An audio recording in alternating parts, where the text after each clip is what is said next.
Well, welcome, friends and music lovers. Another stream of us showcasing our love for music. Today it's Foreigner, one of, in my formative years, one of the big bands back then. Gave me a taste for rock, blues, pop, ballads. And I just thought it's just a great forgotten band, and I just like to spotlight it from its heyday back in the late 70s and early 80s.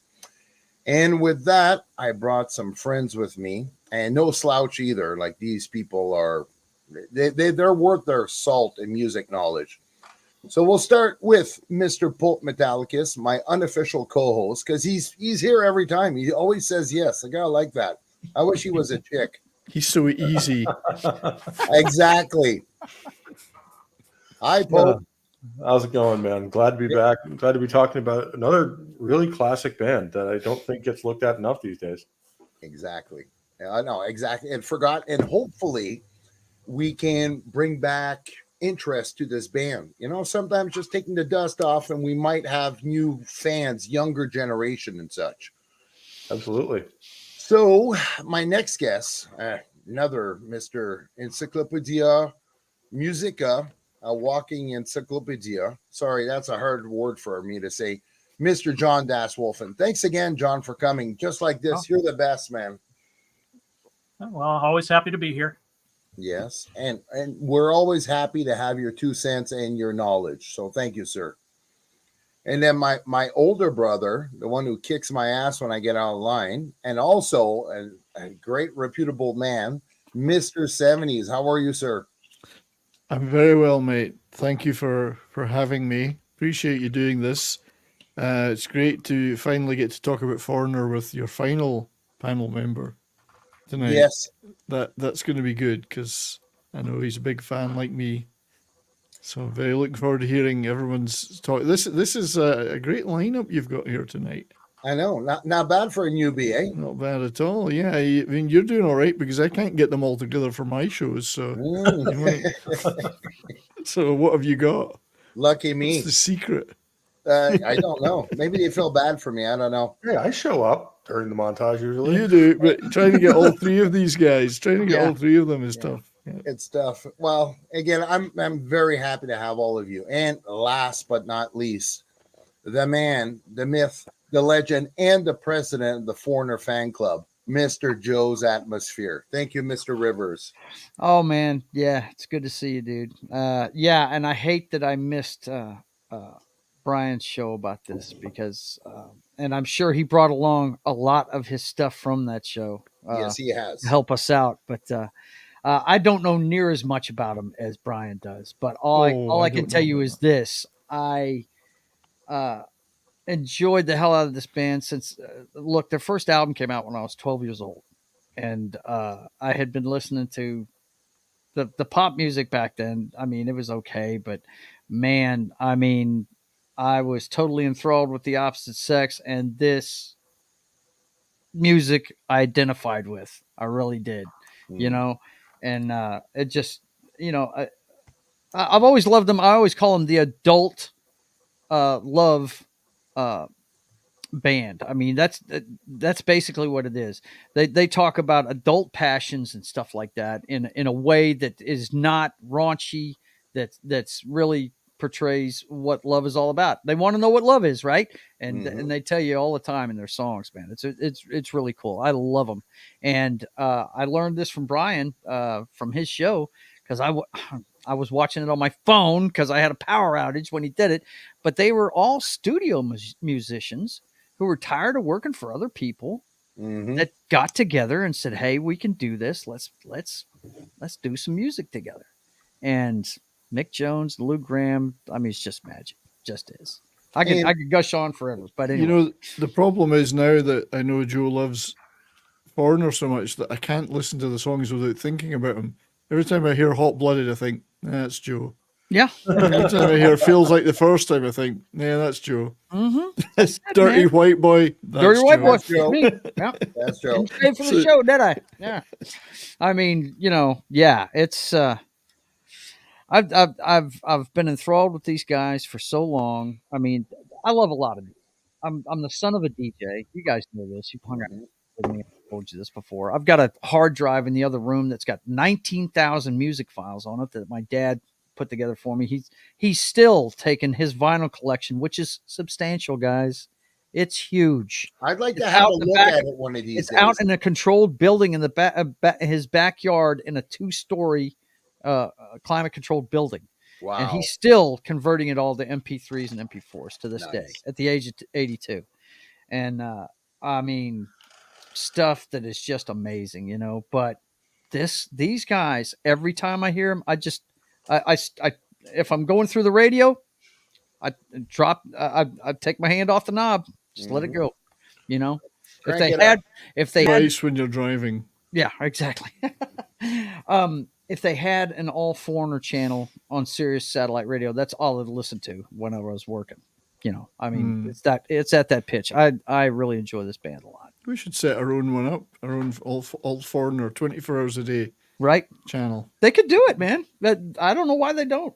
I mean, shoot, Yeah. they've got a I'll catalog. do it in Rumble. How many albums have they made? Nine Nine. studios. Mm-hmm. Yep. Yeah, not that many really when you think about it. You know? They got Not that more. many. They're kind of like Jimi Hendrix. They got a lot of compilations and greatest of and Mm-hmm. this is and so. But before we go too far, guys, I just want to. We got some nice people showing up on a Wednesday night at 10 p.m.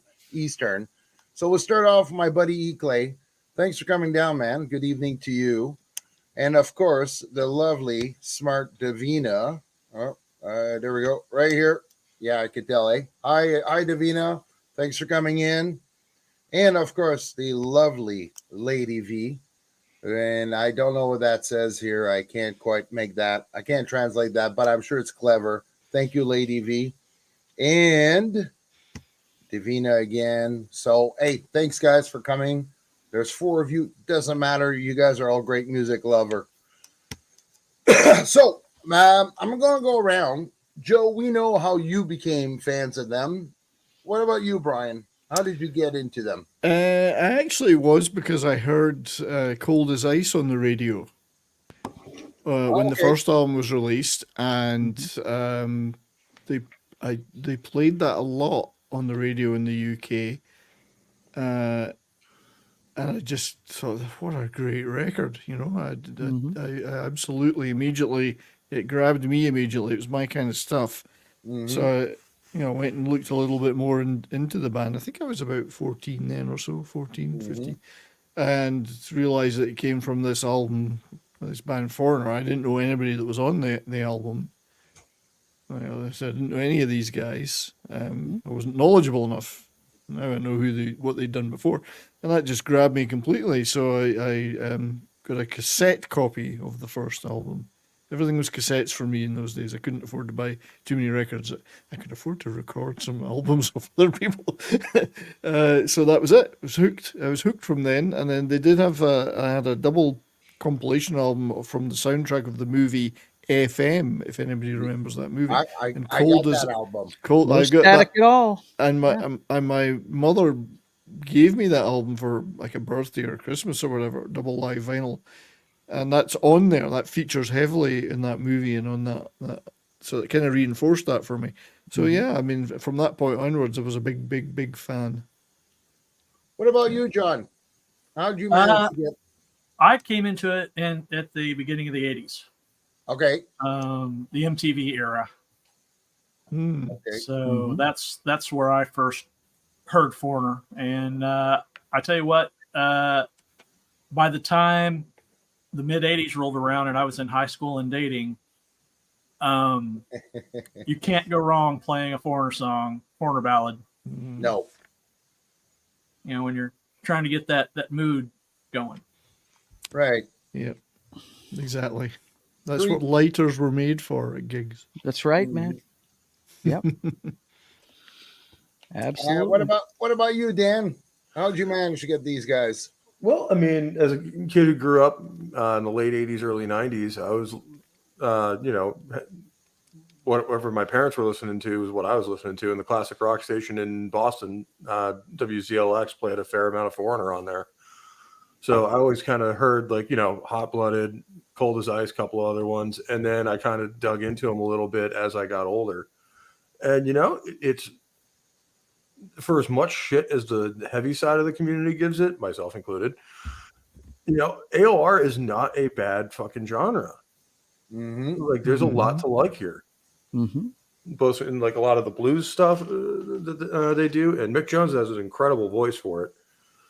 And then he can do a whole bunch of different styles very well. He's kind of like Graham Bonnet in that way, where he can do just about anything you need him to. It's an interesting observation. I think I would agree with that completely. I'd never thought of it that way, but I like them for the same reasons. In that I kind of like bands that are in that hard rock area, but they're not full. They're not metal. Neither are they pop. They're somewhere in the middle, and they can do all these different things. And Foreigner are a classic example of one of those bands. I guess they would call them AOR now, or called them AOR at the time. I think it was slightly misleading because they had all sorts of other elements to their sound, but they some progressive stuff in there and so on. But Mick Jones, the band gave him a chance to express like 20 years worth of musical learning through pop bands and backing up, done dozens of sessions, backing up all sorts of artists, like the French artists he worked with, Sylvie Vartan and Johnny Halliday, and just doing everything. He was in progressive rock bands and so on and so on. So it was kind of a chance to distill all of that. And I don't know how you would describe it, but it's all in there. You can hear bits of other stuff, but that stew that melds together, It's not forced in there. It's just the knowledge that all these guys had, So that's kind of why it appealed to. I like bands that are in that position, They're not kind of one, you can't pigeonhole them. And as Davina said, they called them arena rock. Not really. I think they could be much more intimate band than that. It just so happens that they sold out arenas because their stuff was good. Right. Doesn't mean you write it for arenas. I always thought of them as adult rock, is what I thought. They weren't. I mean, the stuff, a lot of the stuff they released that got on the radio got a lot of airplay, and it was because it was good. It wasn't because it was snappy or anything like that. It was people wanted to hear that. They sang about the passions they had. I just, I saw these guys. Well, we'll get into it. I'm sure you want to go through the albums and stuff, but when they came out with their greatest hits album, I was let's see, it was 91, and they got 4 club dates across the U.S. And later on, when we get to that period, I'll tell you guys a story about the night they showed up at Cowboys, the place I was bartending. So, yeah, that was. Let me tell you something. It's the best in a nightclub, in that intimate atmosphere show I've ever seen in my life. It was fantastic. Yeah, they're great. They were a great band live, and even in the current incarnation, which is all different guys, it's still the music, the material is so good that it still comes across great. But they were on back in that day, 70. I saw them in 1980. I think it was 79 or 80 first time for the 4 tour. Absolutely brilliant show, knockout show. Yeah. Just because the material's so good, it's not so much even about the prowess of the guys, and they're all great. You can't go wrong with those songs. Yep. And even the first album that you're showing there, you've got about 6 classics, stone cold classics. And then you've got the progressive influence on Star Rider, and you had Ian MacDonald, who was in King Crimson, so you had all that in there. But you had the pop. It's a rock band with pop sensibilities. I think that's the way I would put it. They're a lot like Queen in that aspect, where Yeah. they are a rock band, and they can go heavy when they want to, but they have that pop influence that's really kind of informs their sound as they go along here. Kind of serves the song. Everything's about serving the song. The song is the primary importance. And you can see that in the first album. Feels like the first time. Cold as Ice, Star Rider, Head Knocker. which is just one of the greatest Mhm. fun tracks ever. Long, long way from home. It's all about the song. You know, there's no showboating. No, absolutely not, man. Yeah, yeah. My favorite song they ever did is the lead track on that album. Feels like the first time. You guys have heard me talk about that plenty. But long, long way from home is my second favorite Mm. on that one because man, dude, I've made that the Privateers theme song. That's There we go. long, long way from home, man. Works. You That know, works. yeah, it does. If you listen to the tune, it's just about a guy trying to make it in the big city. You know, it's dynamite stuff, and you can tell it's all about stuff that they lived through. Every Yeah. bit of it is stuff that they actually, experienced, and they do it with passion. One thing I really dig about is Davina said earlier, their synthesizer became more progressively bigger in the band, but in the early days, it was the sax. That was the instrument that was the backup piece that really made them stand out because the sax solo in some of those songs is fantastic. It really And are. Yeah. it marks them out too as being unique from other bands because you don't hear many rock bands with a saxophone in them. No, nope. Well, not of this kind. I mean, you might get a lot of the George Thorogoods or whatever that are playing old R&B have got saxes, but bands, I think Hall & Oates as well had a great amount of sax work in their stuff in the 70s and 80s. It does make a difference. You know, it's a different color, a different tone. And later on stuff like Four, I think it was Junior Walker player and Yeah. Urgent.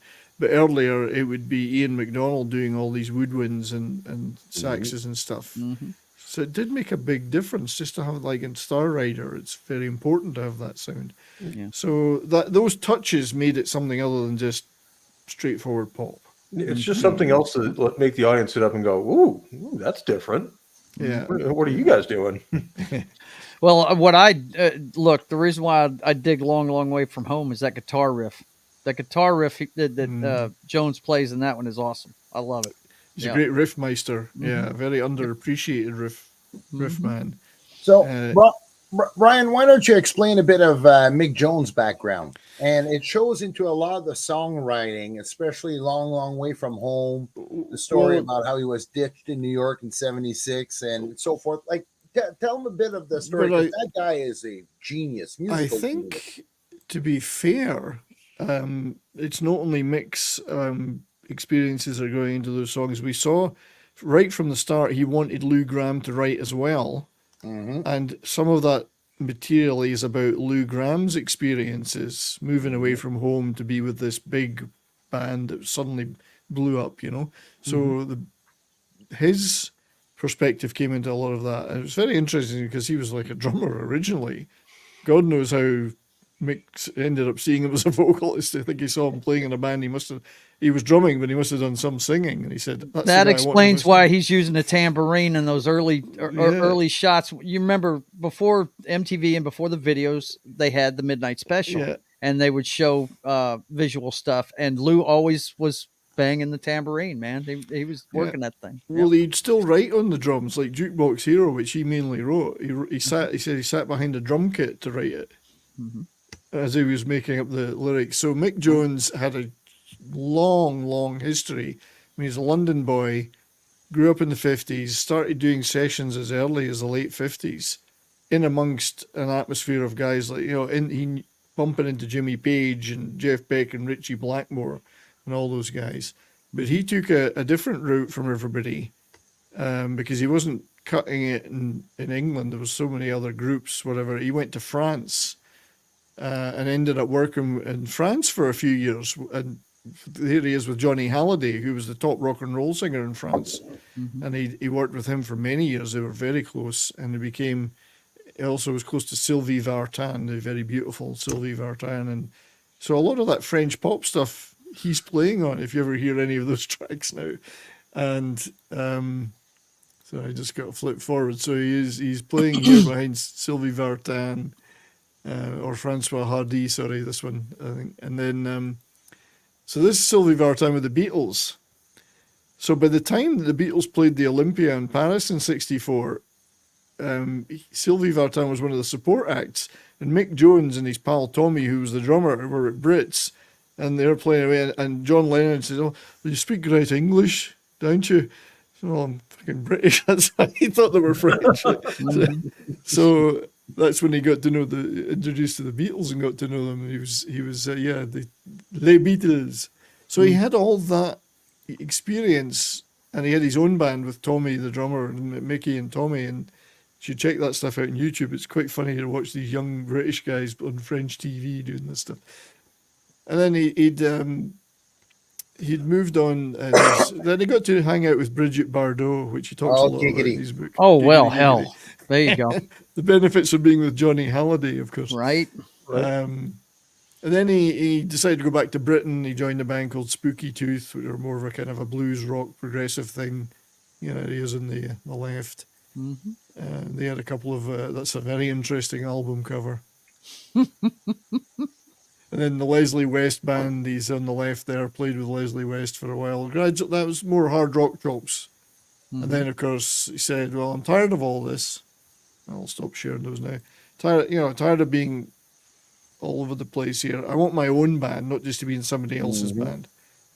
And started reaching out to people he knew, like Ian MacDonald from King Crimson and a couple of other guys, and the whole Foreigner thing came out. But I think it really came together when he'd seen Lou Gramm playing up in Rochester, and when he wanted a singer, he didn't want a drummer, he wanted a singer. He said, called him up and said, "Do you want to join my band? I want you to sing, but I want you to write stuff as well." So he said, "Well, okay."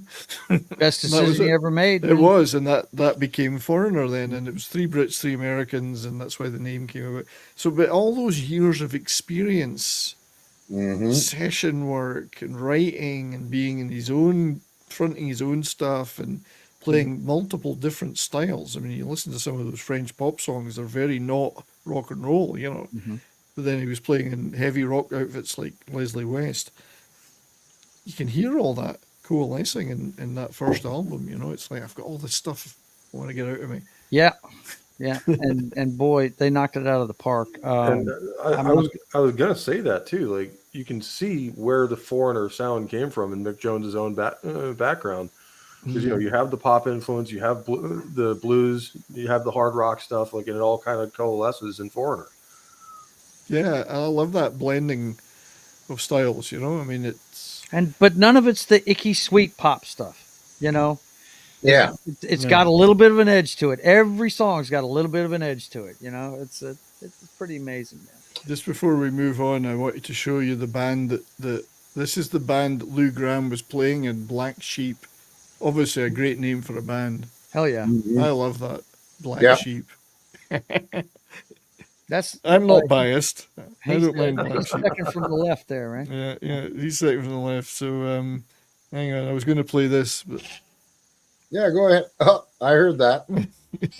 so Black Sheep. That's where he saw him first play. But yeah, I mean, it was like a partnership waiting Made in heaven.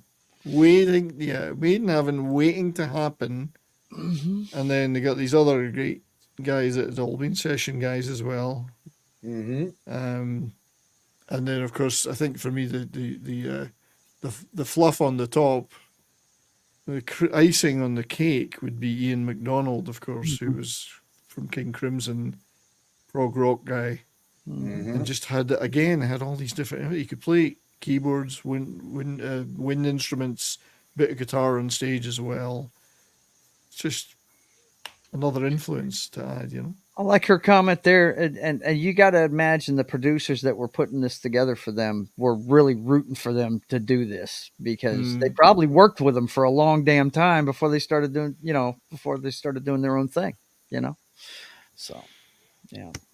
But see, Joe, I like your definition of this band. It's adult rock, right? Yeah. Mm-hmm. I'll add one bit, okay, because I've been listening to these guys since I was about 12 or 13. And I find that, they're adult rock and all that, but I find they're extremely relatable. I don't know if it's the songwriting. I don't know if it's the music. There's just something about that band that you can put yourself into the song and you can relate to, whether you're a 13-year-old kid, whether you're a 35-year-old truck driver or a 52-year-old dad. There's just something about that music that it's part of you, or it's life experience. I can't quite explain it. Yeah, well, you just said it, life experience. Yeah. Like we've been detailing, these guys had been working with and basically in the background, learning their craft the whole time. And now when they get together and they say, "Hey, we can do this ourselves," they start singing about stuff they've experienced and Yeah. do it in a way that everybody can relate to. Yeah, it's fantastic stuff, man. They were- Go ahead. Go ahead. They were also extremely radio friendly. Yeah, Yeah. And yeah. that's The, something the a lot- songs aren't long. That's for sure. Right. Advertising's going to get in. Yeah. They don't keep you there too long. Yeah. Yeah, and that's where Mick Jones's experience particularly came in, having been in lots of bands and being in backing up pop outfits, doing sessions. I think he did know what was going to be good on the radio. Mm-hmm. Yeah, it's And 20 years. He was also a producing agent back in the 70s when he was in New York. He had his part-time band, but I think he was a producer. He also. produced a few bands as well. Yeah, he was. Yeah. He knew what he was doing and just wanted to do it for himself for a change, but also wanted a band structure. I don't think he felt Mick Jones ever would be something on his own. Mm-hmm. He tried it a couple of times. He needed that band format and a front man because he's not Mick's a sing. He can't really sing that well. He's vaguely Right. capable. Yeah. He needed a charismatic front man. But Lightning hit when this album, their first album, actually went 5 times platinum. Like that's never heard of. Yeah.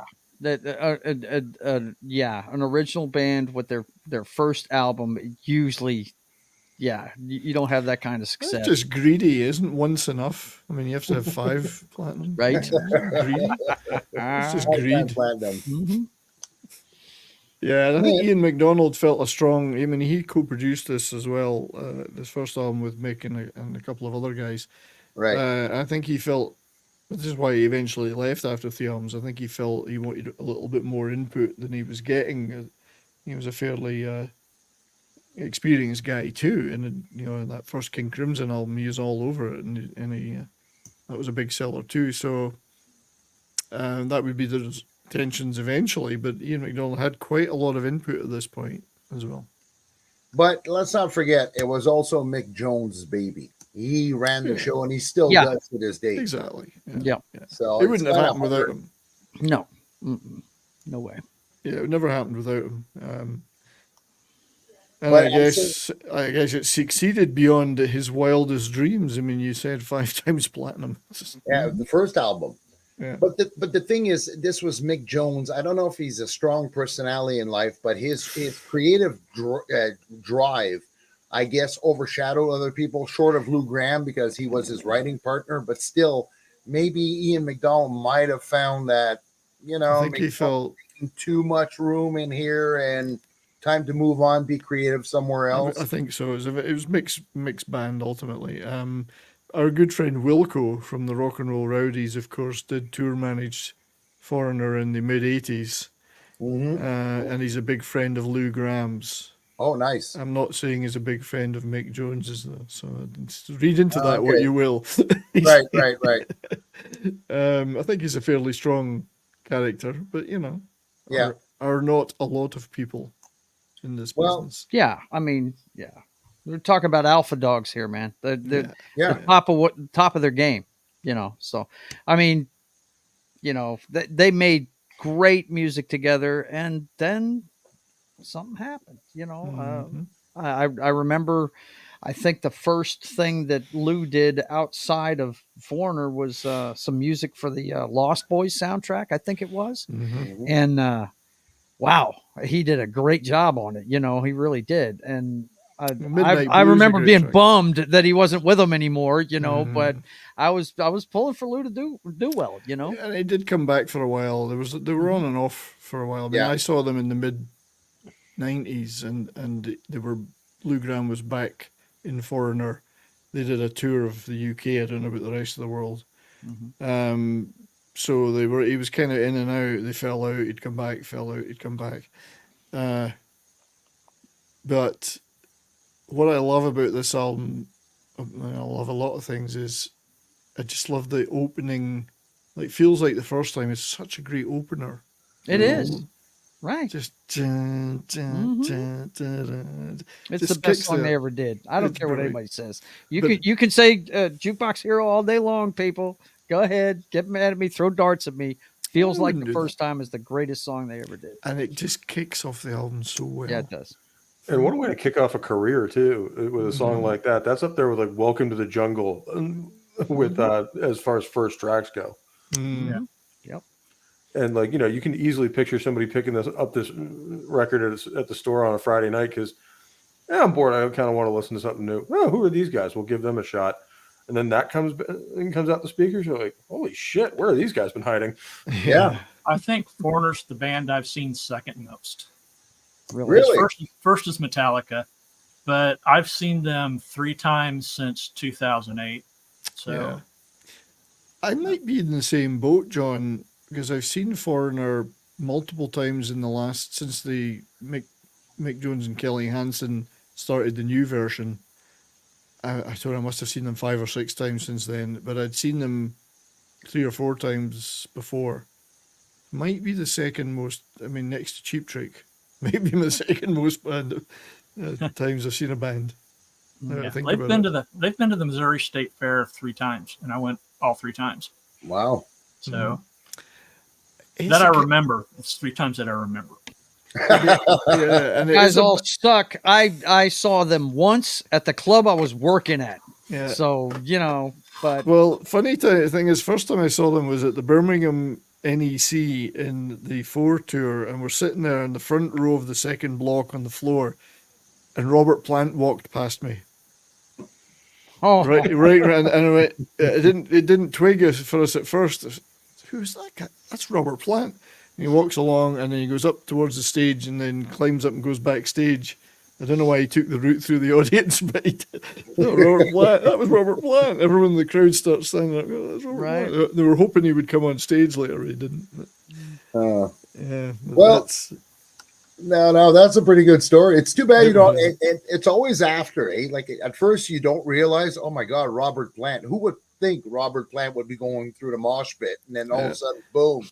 It's too late. I don't have an autograph. I think he probably would have ran away if he'd got up and asked for an Yeah, autograph. He was, maybe. he was moving pretty fast, I have to say. Probably for Now- exactly that reason too. Exactly. Yeah. So I'm It just was going a to get great- where I'm going before people recognize me, and I'm stuck here for an hour. And they are a band that since they reformed with Kelly Hansen and Jeff Pilson and others, they play, like you said, the Missouri State Fair. That's the kind of stuff you see bands like Foreigner in now. Those triple bills, it'll be, triple three Foreigner, ZZ Top and Cheap Trick. They'll go out together on one of these Yeah. amphitheater tours in the summer kind of thing. So I've seen them a lot Well, in those. I saw Foreigner by itself in 2008. And then it was Foreigner and Starship. Mm. And then it was Foreigner and Night Ranger. All right, yeah, good one. I've never seen Night Ranger, but quite liked their first album. But I saw them. I want to say it was the end of 92 or 91. They were about to put out their first greatest hits album, and they were playing 4 club dates just to test the waters for a tour. That's what they were doing. yeah, And the guy that owned our club got one of them, and our place could hold 1,000 people according to the fire marshal, and I guarantee you we had 1,500 plus in there that night. wow. You couldn't move in there, but you know what? Not one fight. Wow. That's because Everybody no one was- could move their arms. It was because everybody was into the music the whole damn time. Yeah, it well, was exactly. it was something else, man. That's It a was nice, really nice cool. memory. And I went at one point. We were on the far side of the club. There was 5 bars in this place, 3 downstairs and then 2 upstairs. And it had a 3-tiered dance floor. The second tier of the dance floor was the stage. So the dance floor is the lower dance floor is packed with people all the way up to that thing, right? Now they had some security guys keeping this 3-tier dance floor had an alley underneath the third stage of it, which was the DJ booth up top, right? And there was an alley underneath. and there was a room in there. That's where the band hung out, and all their guitars were in that alley that went the back wall of the club. Right, that was where they had all their shit. And the ice machine where I had to get ice at, I was bartending, but we didn't have a bar back. Me and my buddy, we said, we'll run it ourselves. We stocked it up good enough beforehand where we didn't have to go get stuff from the back, right? But you're going to run out of ice in a club, right? I go to get the ice. I'm coming right by there, and I see a roadie with a guitar, and the drum solo is going on. That's one of the reasons why I went ahead and got the ice then, because where I was at, I could see the stage. I could see the whole damn show, right above the people's faces, right, that I was serving. And I go in the ice machine. I notice the roadie, and I get the ice real quick, and I'm walking out, and I open the door, and I look, and there's Mick Jones standing right next to the roadie, and he looks at the roadie, and he says, "I love this fucking shit," and snatches the guitar out of his hand and goes running up the stairs and starts wailing on it. I'm standing there like this. I just saw one of my favorite musicians ever just looking like a guy that was having a fucking blast. It was awesome, man. I'll never forget that moment, dude. It was fucking fantastic. Really the thing I like about going to a Foreigner show is they don't, unlike a lot of bands, they don't shy away from their hits. Yeah. Oh no, it's a great hits show. Mm-hmm. And last time I saw them in an ice rink in Kamloops in BC a couple of years ago. Although unfortunately Mick Jones wasn't there, so there was no original members. But never mind.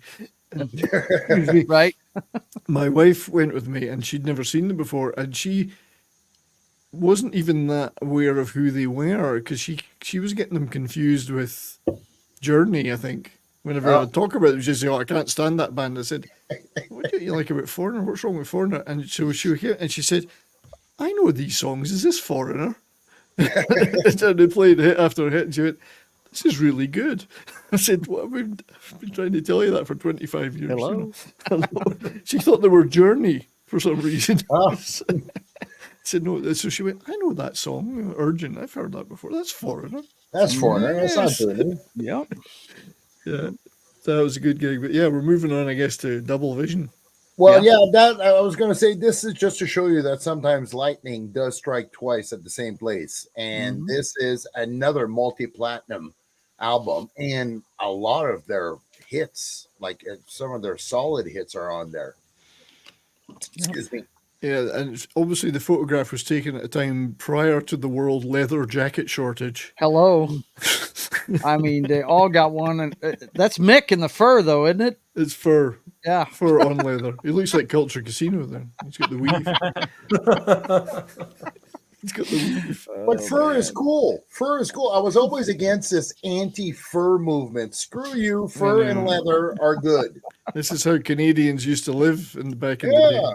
That's how Canada was built. The fur trade up to Europe. Oh, it's nothing to do with this, but Dustin sent me a clip from Family Guy today, and it was in a Canadian strip club. What's the guy's Speaking name? of fur. But anyway, so welcome to the stage, Brenda, and she comes on. She's got like huge coat on, plaid coat and hat and everything. And she starts taking them off, and then it comes back 20 minutes later. She's down to another layer. 20 minutes later, the third layer's coming off. It's Canadian winter, And what's his name? The father in Family Guy. Jesus, my mind is going. Peter Griffin. Peter says, "Can't wait till she takes her second pair of socks off." I'm going to play that clip on Monday on my show, I think, because it's so funny. Yeah, but mind you, Canadian Gentlemen's Club are renowned for bearing it all. Well, a lot of the Americans come up here for Not that. that I would know anything about it, but I've heard that Niagara Me Falls too. is pretty good for that kind of thing. But I personally would have no knowledge of that. Sounds pricey. You could probably go into Quebec. It's a lot cheaper. Sundowner. Sorry. Oh, okay. That sounds familiar. I can't. Yeah, Sundowner. I've heard of this Sundowner in Niagara Falls. It's anyway. No, I've never been there. Of course not. Anyway, yeah, Double Vision. Moving on. Speaking of. Yeah, you got Hot Blooded, Blue Morning, Blue Day, The Double Vision starts off the second side of it, man. Which you want to talk about? It's a slick really little good guitar album, riff. man. It was a great follow up to it. Yep. Double Vision has some slick guitar work in it too. Yeah, it does. Yeah. Great riffs again, yeah. Mm-hmm. I- You I- put it I- right. He's the riff master, man. He No is. doubt. I do Never think that- underestimate a good rhythm guitar player. That's it. Exactly. Mm-hmm. I do think that those 3 tracks do stand out a little bit more. The first album's got a little bit more stuff that weren't singles that stand out as well. This one's a little bit like those 3 stand out a bit more than the other tracks. It's not Yeah. a bad album, but I think it overall the other tracks are not as well known. There's more of the first album is recognizable to people. I think. Yep. Second album, it's always going to happen. Mm-hmm. But yeah, it's still great. And what did you say? A double platinum or something? Or I think it's triple this one. just triple. platinum. Just triple. Not, Just nothing- triple. nothing major. There was a platinum drought.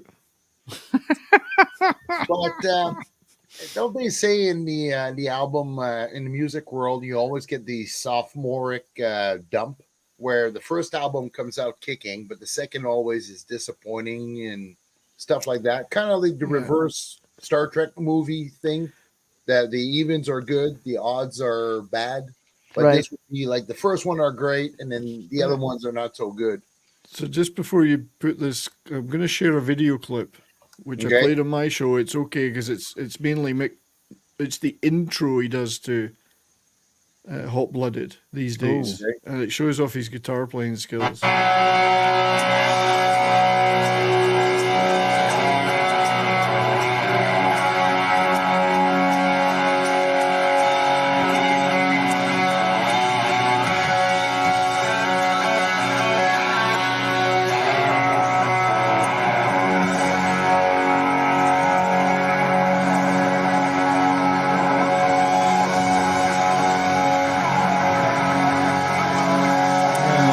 This is with Rick Wills.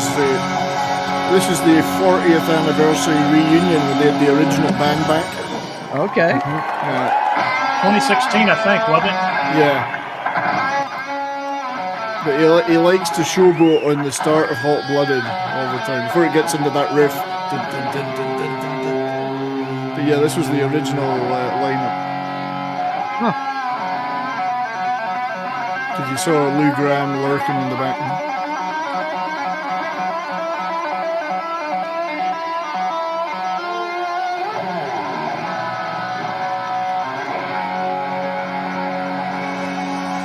Definitely an underrated guitar master. Wow. Oh god, yeah.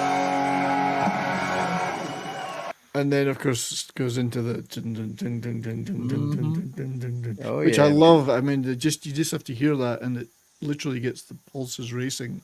Yeah. Start of Hot Blood. Yeah, you can't listen to Hot Blooded. Not if I'm driving, I have to put it on cruise control because I'll get in trouble.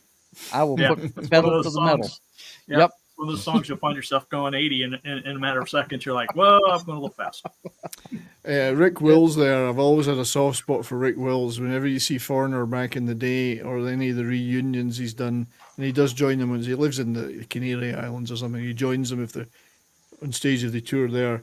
He's so irrepressible on stage. The bass, Rick Wills, bass player. He's just all over. Like he's loving it so much. Always loved him. He wasn't the original bass player. I think he joined in the third album, but he did do some of the big stuff with them. The original one, I believe, is what Ed Gagliardi. I think that was- Yeah, and he was pretty good too. But I didn't see them live with him. But when I saw him with Rick Wills, he was very enthusiastic. Let's put it that way. And tell me, isn't that what concerts are like? There's nothing that disgusts me more. You spend $100 in tickets, you go there, and you're watching somebody who seems to they don't want to be there. They want to go. Like, we're your fans here. You should be happy. You should be as thrilled as we are. So good on that guy for being happy. I think you and you guys would back me up on this. Foreigner have always been like that. That's another thing. They don't just stand at the back and sulk. Even the current lineup gives it everything they've got. They're posing. They're out there.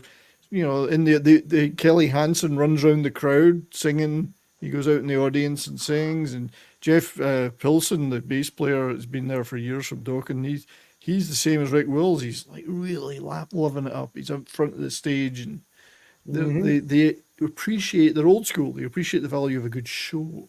Mhm. Yeah. And just yeah. look at Joe's story there. Oh, yeah. Nick Jones, and Passion. he hears The the whole show is drum. The passion. drum solo is like, I love this shit, and he Yep. runs right up. He's like a child in a candy store, That's it. Just digging it. and you Yeah. got to respect that. Mm-hmm. I like what Davina says here. Something very crunchy. That's very and true. smooth There's a lot with of double crunch vision there. guitar sound Yeah. too. Yeah, It's no crunchy doubt. and smooth at the same time. That's probably the amp they're using. Don't know what one it is. It's probably a Marshall, but a lot of the older amps have that kind of warm texture to the Yeah, sound that really does come through. and he's a big Les Paul man as well, Mick Jones. I was going to so- say, what is that guitar? Yeah. So it's a That Les is a Gibson Paul Les guitar. Paul. Yeah, One of he the- loves his Les Pauls because they've got a very warm sound. Yep, Mm. one of the classics for any kind of blues and rock stuff. Yeah.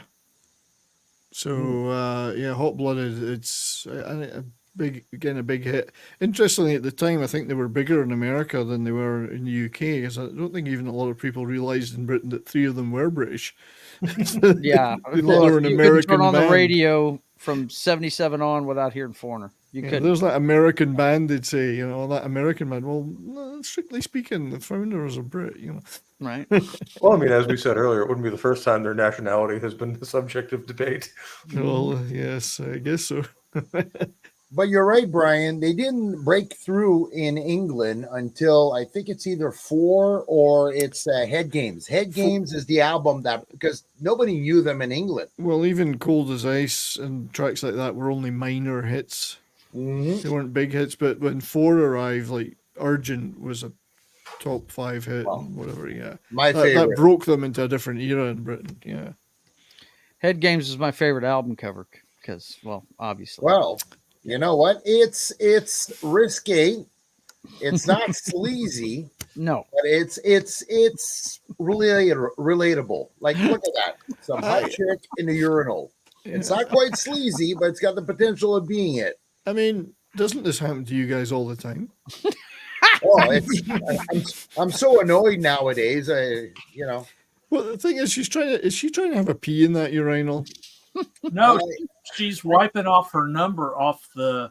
Oh, yeah, for a good time. Somebody, That's it somebody put her exactly. number up on the side of the stall there. That's great. Yeah, the thing is, it's actually quite it is a good pun because obviously the head is what they used to call Head Games. title of it. Yeah. Head Games. It's head- multiple meanings in that. So Mhm. as we know, Yeah, I gotta go. Gotta go to the head. Yep. yeah. But this No is doubt. actually a little bit more of a harder rock album for me. Mm-hmm. Yeah, there's some sort of more kind of crunchy, down and dirty tracks on this one. Mm-hmm. So like obviously, Dirty White Boy's awesome. Dirty White Boy, I just love that record. My favorite one's Head Games, though. I do love that song. I really Head do. Games. 17's a great track, and Women's a good track too. There's a good Mhm. guitar on the Women. Yeah. Rev on the Red Line, brilliant track. Yeah, a bit of a harder rock thing Mm-hmm. going on. It's possibly one of my favorite albums, and actually produced by Roy Thomas Baker of Queen and other bands. Really? fame. So it's got a different sound from the first two. Whether Yeah, that's better. Eakley doesn't like the album cover. I don't know if he's joking or if he means it, but No, he probably hates it. Yeah, it's Okay. quite exploitative and raunchy. and raunchy. Yeah, I think, in fact, they probably made a version of it later that didn't have that. Right. I But just think she's cute. That's all I can tell you. You know, hey. well, you know me, eh? Where's the meat? Ah! That's where me and Joe. Well, that's why I draw the line, Joe. That's where we differ. You We know, differ. this is my kind of girl right here. Yep. No. Yeah, well, they can't get it right all the time. But I mean, as an album, is it my favorite? I mean, at the time, I played it a lot. Let's put it that way. It's like Yeah. 79. I played this album a lot. I had it in the car on cassette, and I would just go round and round and just let it keep going round and round. So, was it a big hit? I don't know. Dirty White Boy was. Well, actually, this album it was a trifecta. They all went platinum, but I think this one only went double platinum.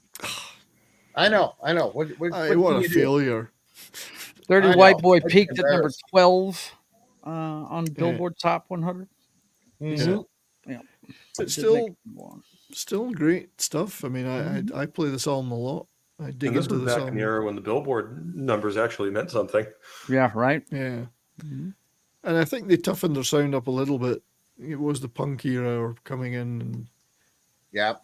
they thought they'd just Yeah. toughen things up just a little bit. And there's less. I mean, you look at the back cover of the album; they're not wearing leather jackets or anything anymore. It's kind of they're trying to change their image a little bit, you know. Hmm. Mhm. And Rick Wills is on this as the bass player, so it's another reason to like it. Yep. Anyway, Dirty White Boy. That's what I think of Come on, you, let's- Joe. That's your soundtrack for me. Hmm. I love it. Now, ironically enough, Joe doesn't like this one too much, but this is what puts That's them on the the map. monster. Not that I don't like it. I just don't hold it as high esteem as a That's lot of right. people do. It's like A lot of people think this 6 is their times best platinum. album, and I'm like, no, it's not their Well, best album. Mm. You know, This is the album that broke them in Great Britain or United Kingdom, Germany, Australia, Canada. We already knew about them, but they got major exposure, which I think which came back full circle to their first more albums and first albums like self-titled one, and the sales just went right through the roof. But this one actually put them on the worldwide map. yeah, it was a commercial success. It just Yeah. Gold. Yeah. anybody that didn't know who they were before knew who they were after. Yeah, that. and That's for sure. that's right. Because I judge it by the fact that my older brother and sister were coming to me and going, "Have you heard that album before by that band Foreigner?" Yeah, like this made them know who they were, and they were Mhm. more like normies, really. Yep. You know, Mhm. Well, Uh, Four is oh, one of those albums that everybody had in their collection. Yeah. Either cassette or vinyl. Vinyl. And what is Everybody it with the had fourth four. album? What is it? So many bands, Led Zeppelin. you know, Four. Toto. Yeah. I mean, how many bands had a fourth album just knocked it out of the park? Just, you know, so yeah. popular.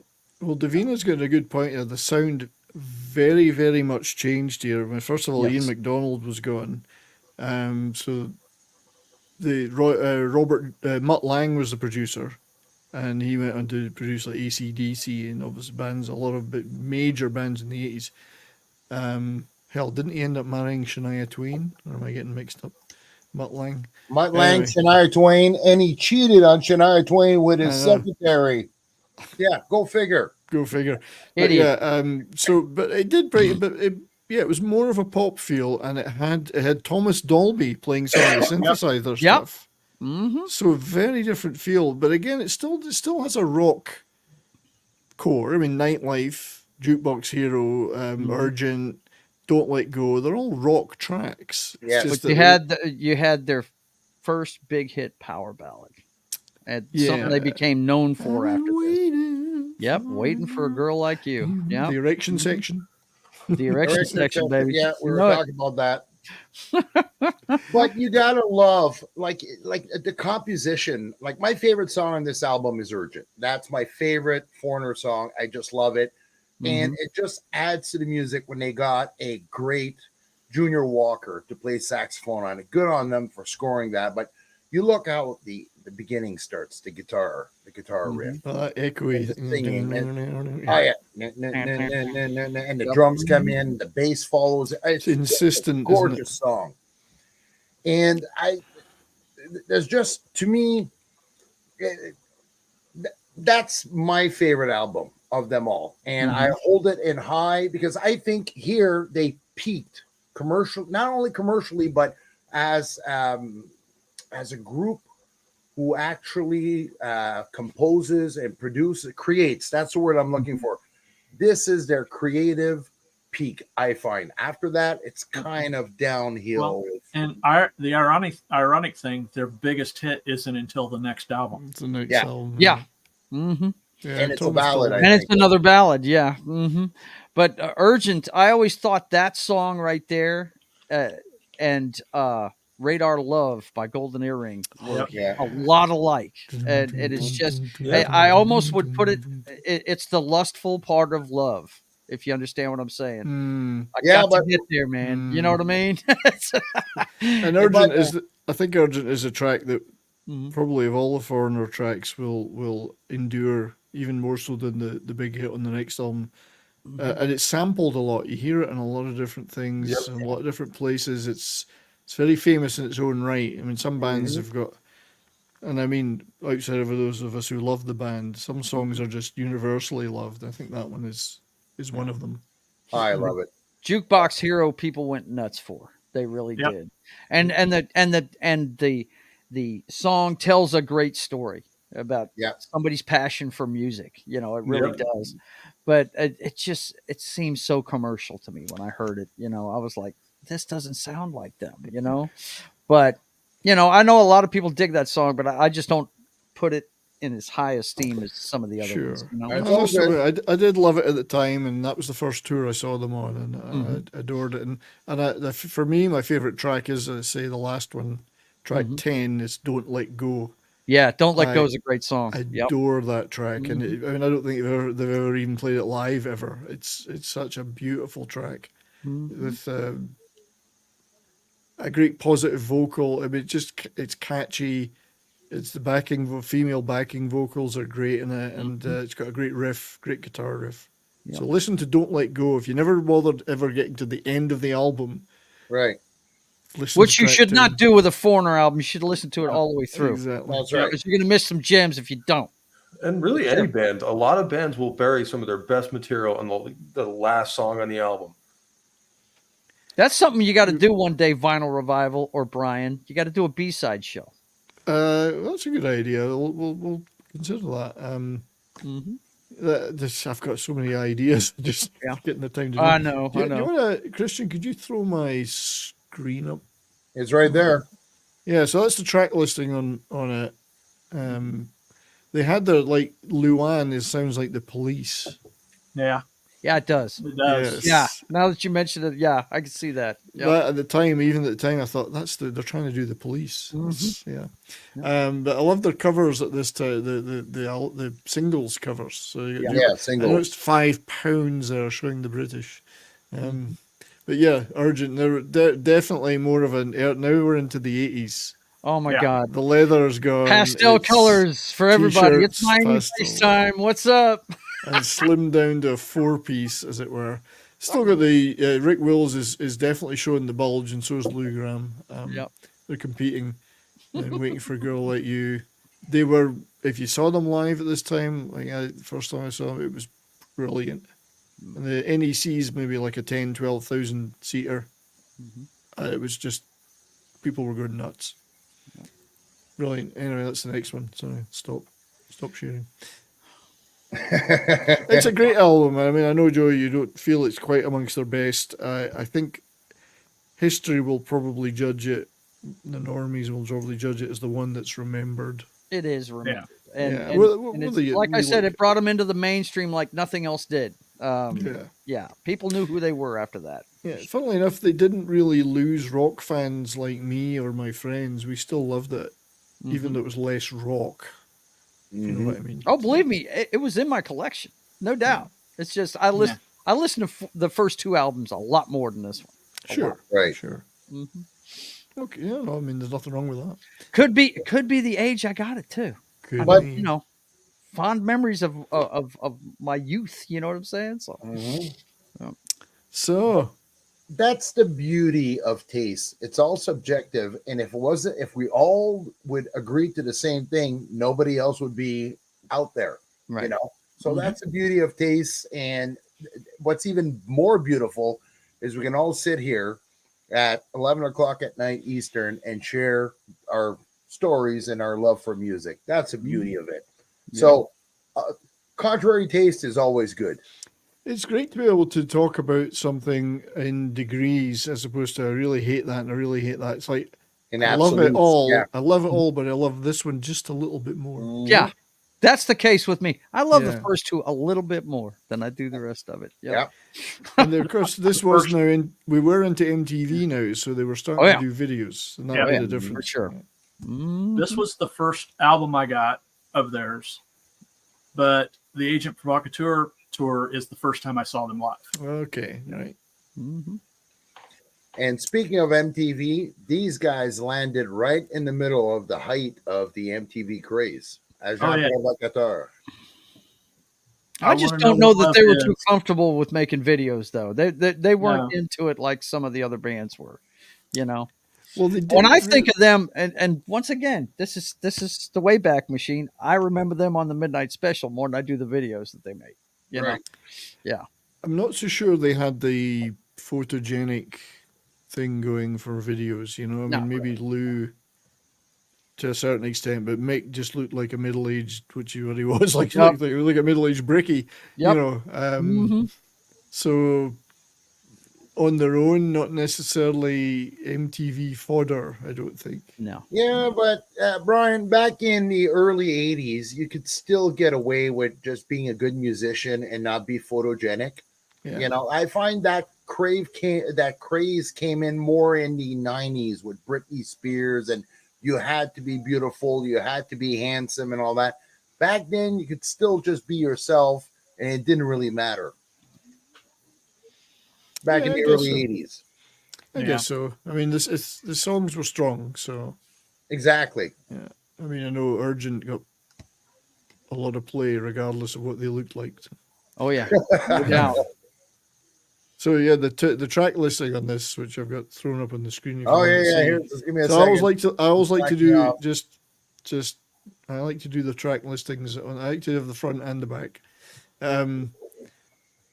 I actually almost think this is a better album than 4. Yeah, For I me. tell you, my favorite track we've got here is the second one. That was yesterday. Oh, God, I love that. fucking Good song. song, man. I love Solid that to track. death. Reaction to Action. Yeah, Yeah, it's a that's a great. good one. But yeah, so that was yesterday, which again was another keyboard one. Mhm. It's just got such a great hook. You know, it's Yes. and like kind of like minor key plaintive vocal thing going on. It's a much overlooked track, given there was the bigger hit on here. I think it's one of the best for Lou Graham's voice to be featured in. Is Yeah. That was yesterday, man. That guy's voice is just something else. It really is. Yeah. I don't think they'd have been as popular with somebody else singing. I No. really don't. No, He fit them perfectly. he did. Did who mentioned Reaction to Action there? Because I did. Yeah, that was that's a yeah. killer hard track. It's very heavy track. Mhm. It's a great album overall. I think it's more balanced than possibly Yeah. than 4. It's more Foreigner than it is Foreigner trying to sound like other people. So what's our biggest hit on this I want to album? know what love is. I want to know what love is. That album's That's- Urgent and Cold That's as their- Ice. No, actually, I want to know what love is their biggest hit. Period. ever. That was number one, Ever. pretty much Yeah. everywhere. Even in the UK, that was number 1. Yeah. Mm-hmm. And it was like number one on MTV like forever. Right. I've made out a lot to that song. So Oh, Yeah, but, you know, Brother, but wait a minute, John. Doing it to yourself isn't making out. I hate to tell you. No. Just kidding, buddy. Just kidding. go back a comment there for Davina says yes, MTV demanded videogenic TV stars. Yes, Yeah. they It's did. kind of funny if you guys remember what the first song that was ever played on MTV, it predicted it, man. Video Yep. killed Video the killed the Radio radio star by the Star. Buggles. Yep. Still a sure. great record. Love My that music, record. my music taste goes back to the 50s and the 40s, where you had just guys that they look like your uncle, at New Year's Eve after a few drinks. Okay. But these guys were stars and all that. It's not until, like I said, like Davina says, the mid 80s, early 90s, everybody had to be beautiful. It didn't matter if you could sing, as long as you could dance, look sexy, and look good. As long as you could do that, it didn't really matter. Yeah, this was the beginning of the hairband I days. still But don't understand why I wasn't a hit on MTV then. I've got all of that. What's- So the Buggles, I'm one of the few people in the world that saw the Buggles when they were in Yes. get I out saw of the town. I saw the Yes I saw the Yes tour that had the Buggles in it. Wow. Trevor Horn and Jeff Downs. I Wow. saw them.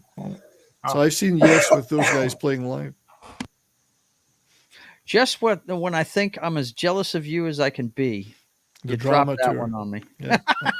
So I've kind of seen the Buggles, but they were in Yes. They didn't do any Buggles material, funnily enough. No. And then, of course, Jeff Downs was in Yes in Asia, and then Trevor Horn produced all those great albums. And that's, you know, 90125 is my favorite Yes album. Yeah. You know, they've got a lot of great ones, but Trevor Rabin. I've got attachment to that one. Could I be controversial and say that I've always preferred Trevor Rabin to Steve Howe's guitar work, but that's just me. Yeah, that's good. No I offense, would. Steve. I'd want to hear Pope's thoughts on that, being the guitar guy that he is. So.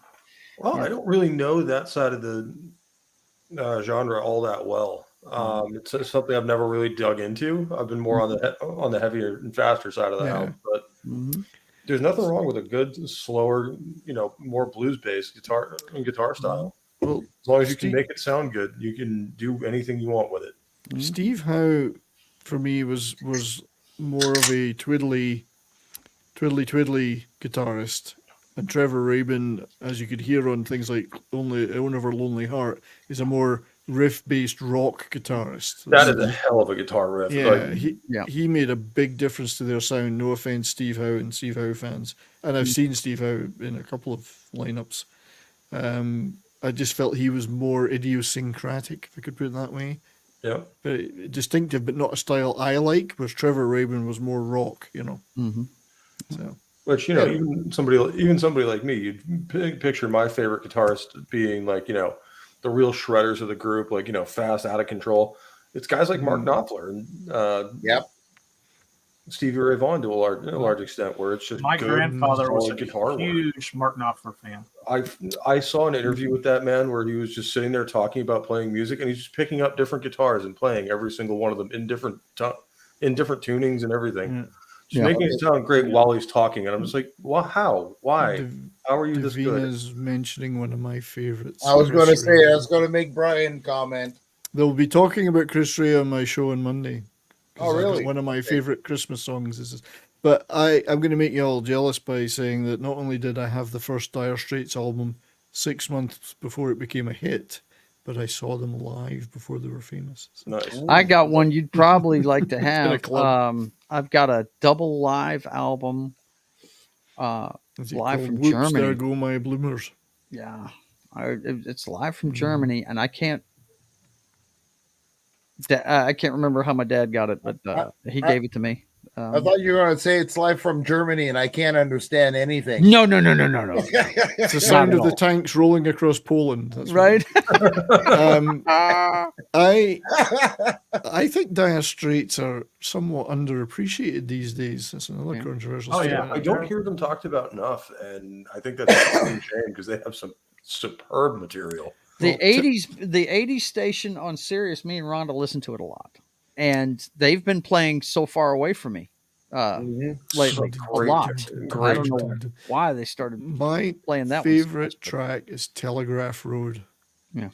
Which is like 15 Good minutes choice. long, and it's beautiful. It's like for pure guitar work, Sultans of Swing is absolute Yep. peak. Yeah, I don't think yeah, anyone will ever okay. top it. But as far as my favorite, it's actually Walk of Life. Oh yeah, well, It's it's just quite a cute. fun old school, synth rock tune. It's old school, yeah. There's a tribute band called Dire Strats, which I think is quite cute. Yeah, I love how they get all that different sound and all that really great guitar tone out of just a standard Fender Stratocaster with no pedals or anything, just clean tone. Just goes for it. Well, let me tell you, my Davina, guy. So, sorry. She may be right. There is an F word in that song. Yes. Yeah. That's the one we thought. Yeah. Yeah, well, yes.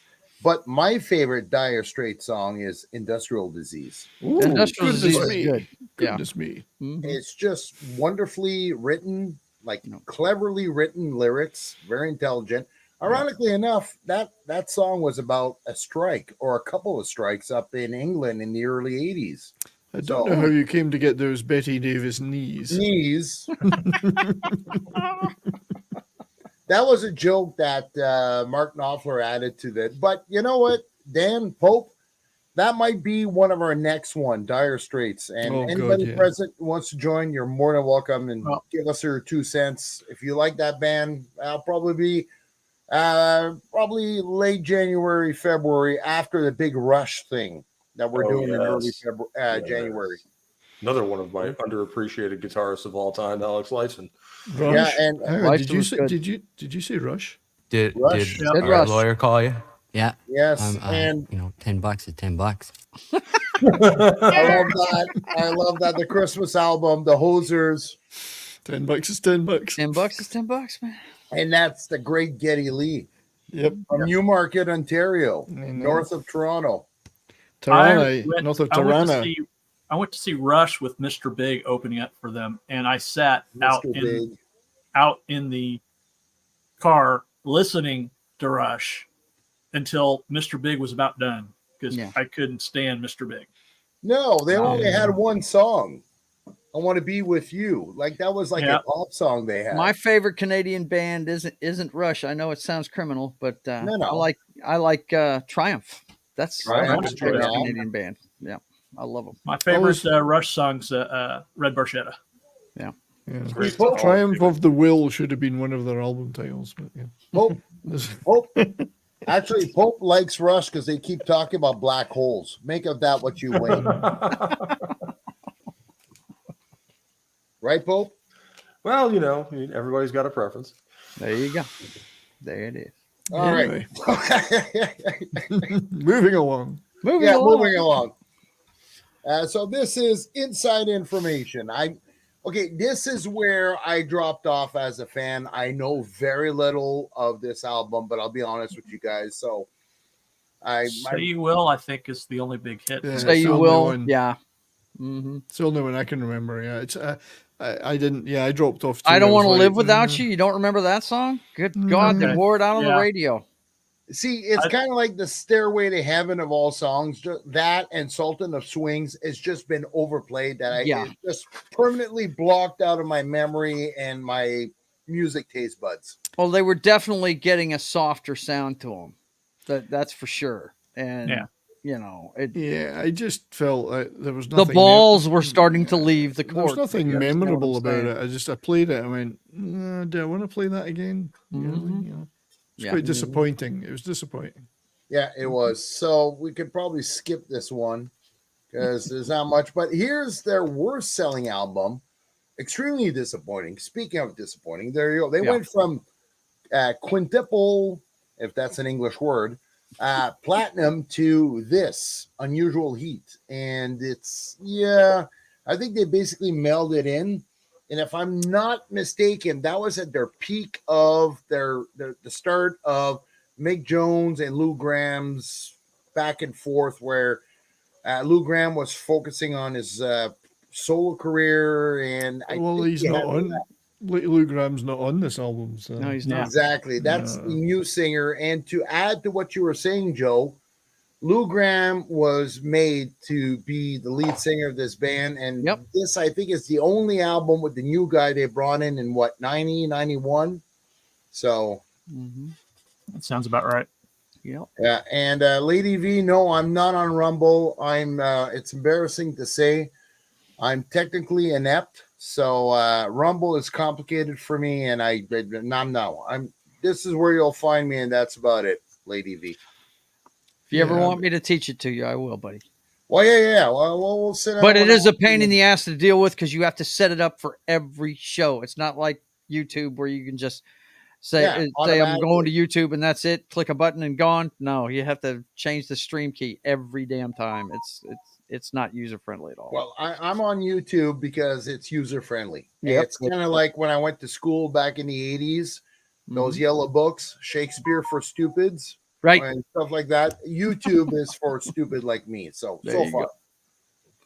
But Looks like Rumble is getting better pretty much month over month every time. They do improve every time I see it. So we'll get there eventually. When they come up with that universal stream key for each account, that's when things will get better for them a lot with the smaller guys doing it for sure. That album right there, I didn't even know they made that. I can't say anything about it because I've heard it once and I was like, I didn't even know they made that. This is And- one of those albums that makes you question whether you really need to own every album they have. That's right. I agree. And it's funny because I did see them about 3 years later with Lou Gramm back in the fold again for a tour, but this album was forgotten about by then. Like, I think Who? the album What? covers the problem, but that's just me. Add boobs and wider hips, it would have been platinum for sure, in my opinion. looks like something out of a B movie science fiction thing. Like Right, maybe the yeah. original Dune or something. Predator Vision. Predator, yes, Predator Vision. That's right. Yeah. All right. Well, Nothing to say about it. I've got nothing to say about it. Yeah. let's- And that's about the time that they started putting together the Best and Beyond, which was what they were about to be pushing when I saw them. Yeah. Absolutely, Which is packed with great All right. stuff. dude. I mean, come on, it's got all the best stuff. so Mm. It's and, got all the best stuff. and forgive me, I've done my research on this band, but I forgot the poor lad's name who filled in for Lou Gramm. But if this, Was it Johnny album is- Edwards or something? Johnny Edwards? something yeah, like that? and so anyway, we'll be moving on to the next one, which is Mr. Moonlight, which came out in what, 94, 95? But by then, like I was sold on the classics. I wasn't listening to the new stuff. Yeah, I mean, Mr. Yeah, I wasn't that bothered about it. Like, I didn't even know this exists. I Yeah. don't. Oh, I I'm don't even Probably the remember last this album I know of is the one that they were promoting when I saw them in 92. Not the end of 91 is when I saw them, and 92 I So, think is Early when they Best and released Beyond? this thing. Yeah. and That's the while- last one I know of. I didn't Yeah. even when you guys said 11 albums, I was like, "What in the hell?" I don't. Nine. They made that many. Or Nine Nine? Yeah. studios. Oh yeah. It's Well, the just- thing is, Lou Gramm was back, but Mhm. it didn't have Rick Wills and Dennis Elliott had gone, so it was the drummer and bass player were different. I don't even know who they are, but it just didn't have anything going. There was nothing really going for it, Mhm. I can't say anything about it because, again, I maybe heard it once. Yeah. Right. But I think, and okay, this is actually a 3-disc. Can't Stop.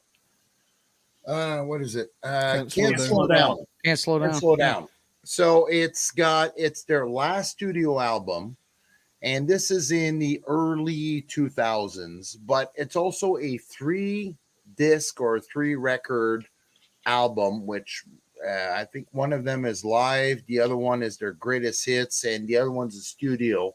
But Mhm. this is the last one they did pretty much as a whole before they went. This is And 2008, 2009, 2010, somewhere in that. Somewhere in there, 2009. yeah. 2009, September 29th, 2009 was released. Their last studio album. And I Yep. think this is way after Lou Gramm, and like he gotten back, but he. Well, it's Kelly he got- Hansen. It's Kelly Hansen's the singer. I like Kelly Hansen. I mean, Oh, okay, sorry. I think he's a great singer, and live he's fantastic. I don't really care for this record, not because it's bad, but I like the current lineup as a live act, and they play really well live, albeit you could say it's a tribute band. I've no interest in really hearing them record anything, and this was Yeah. I get they had to try, but Mhm. it didn't leave anything going for it Yeah. particularly. It's the No. songs they don't play any of these songs live, and there's a reason for that. So. And Right? whenever you're packaging an album with your greatest hits included, that's never. That's not a good sign. sign. Yeah. The stuff should be able to stand on its own, right? And that's also a sign that they knew that this wasn't it, and they Mhm. knew that it couldn't stand up on its own, so they had to send it out with something. Yep. I mean, it's a great band. Oh, They're yeah. great. They're Good great time. musicians. Yes. I mean, Jason Bonham's even on one track, and he was with them live. I've seen Jason Bonham with Foreigner way back in the day. Great musicians. They just didn't gel as a recording act. It just didn't seem the same. Like it could have been anybody. And see, I'm a purist when it comes to music. I'm like, I wouldn't even go look at Chicago nowadays because you got one original member, 17 members in the band.